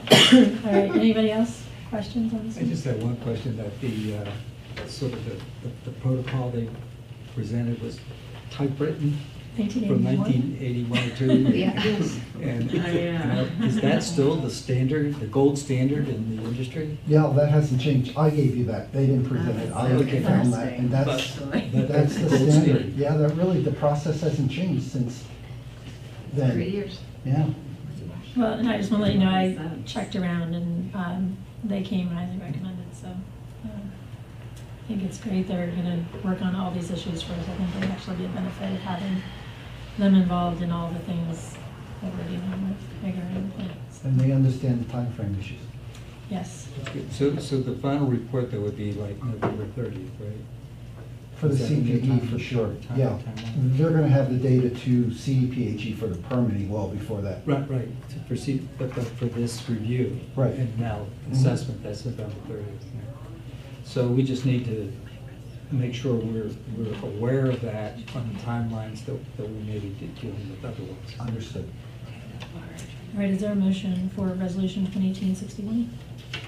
I move to approve resolution 2018-61. I'll second. Any further discussion? Call for the vote. And that passes 7-0. And I pulled resolution 2864 based on the audience business comment about the fencing. So I was just wondering if you could elaborate a little bit on the fencing. Oh, sure. I with the talked to property. Ian to explain what we're doing, but Okay. what we're trying to do is stop the parking between that little bulb at Prospect and Fourth over to the Ped Bridge. So we're gonna add a gate and a little bit of fencing across the loop of Fourth Avenue, extend it, and then wrap it around the corner towards the Stacy parcel just there. And it's just to keep vehicles from parking on those parcels, heading towards John Adams' house, the one that's left there.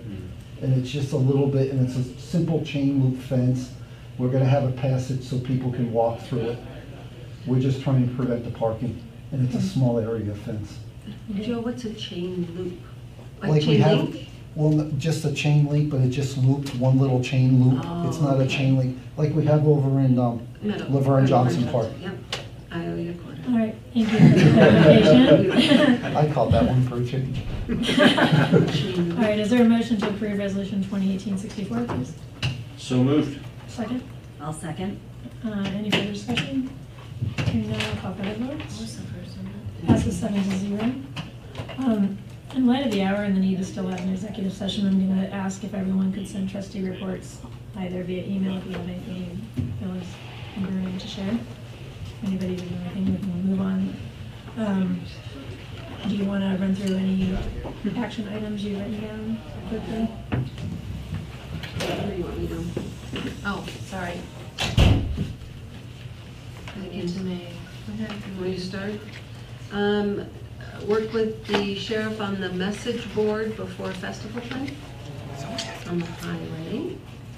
Prepare a resolution to present to the Board of Trustees regarding CIPP lining Upper Fifth Avenue. Work on easements. And the easement, include the easements, yeah, I got all that whole thing. Come up with some form of recognition to acknowledge the Red Rocks Ramblers. Oh, and just a side note, the chamber did that the last time. Oh, you did, on the 59th? Or, yeah, the 50, or, yeah, Okay. some year that I was on the chamber board. Continue the public hearing. So we're gonna post on, what else you have? To August 20th. Yeah. Have Steve Pischke follow up with the response time to fire calls. Do the changes to that 1040 so that we can get it put in the paper. Yeah. So maybe I can work with you real quick in the morning, see if we can make those changes so I can get it in the paper tomorrow. For the one we can. Yes, and then overlay, the overlay changes. That's what I got. All right, Trustee Farrell? Yes, I noticed that the minutes from the July 2nd meeting weren't in the packet. That's true, because I got sidetracked and didn't get them done. Okay. So now I have a whole bunch of them to get done. Thank you. Including planning commission. Yeah, we have to do those to the side. Okay, is there a motion to go into executive session?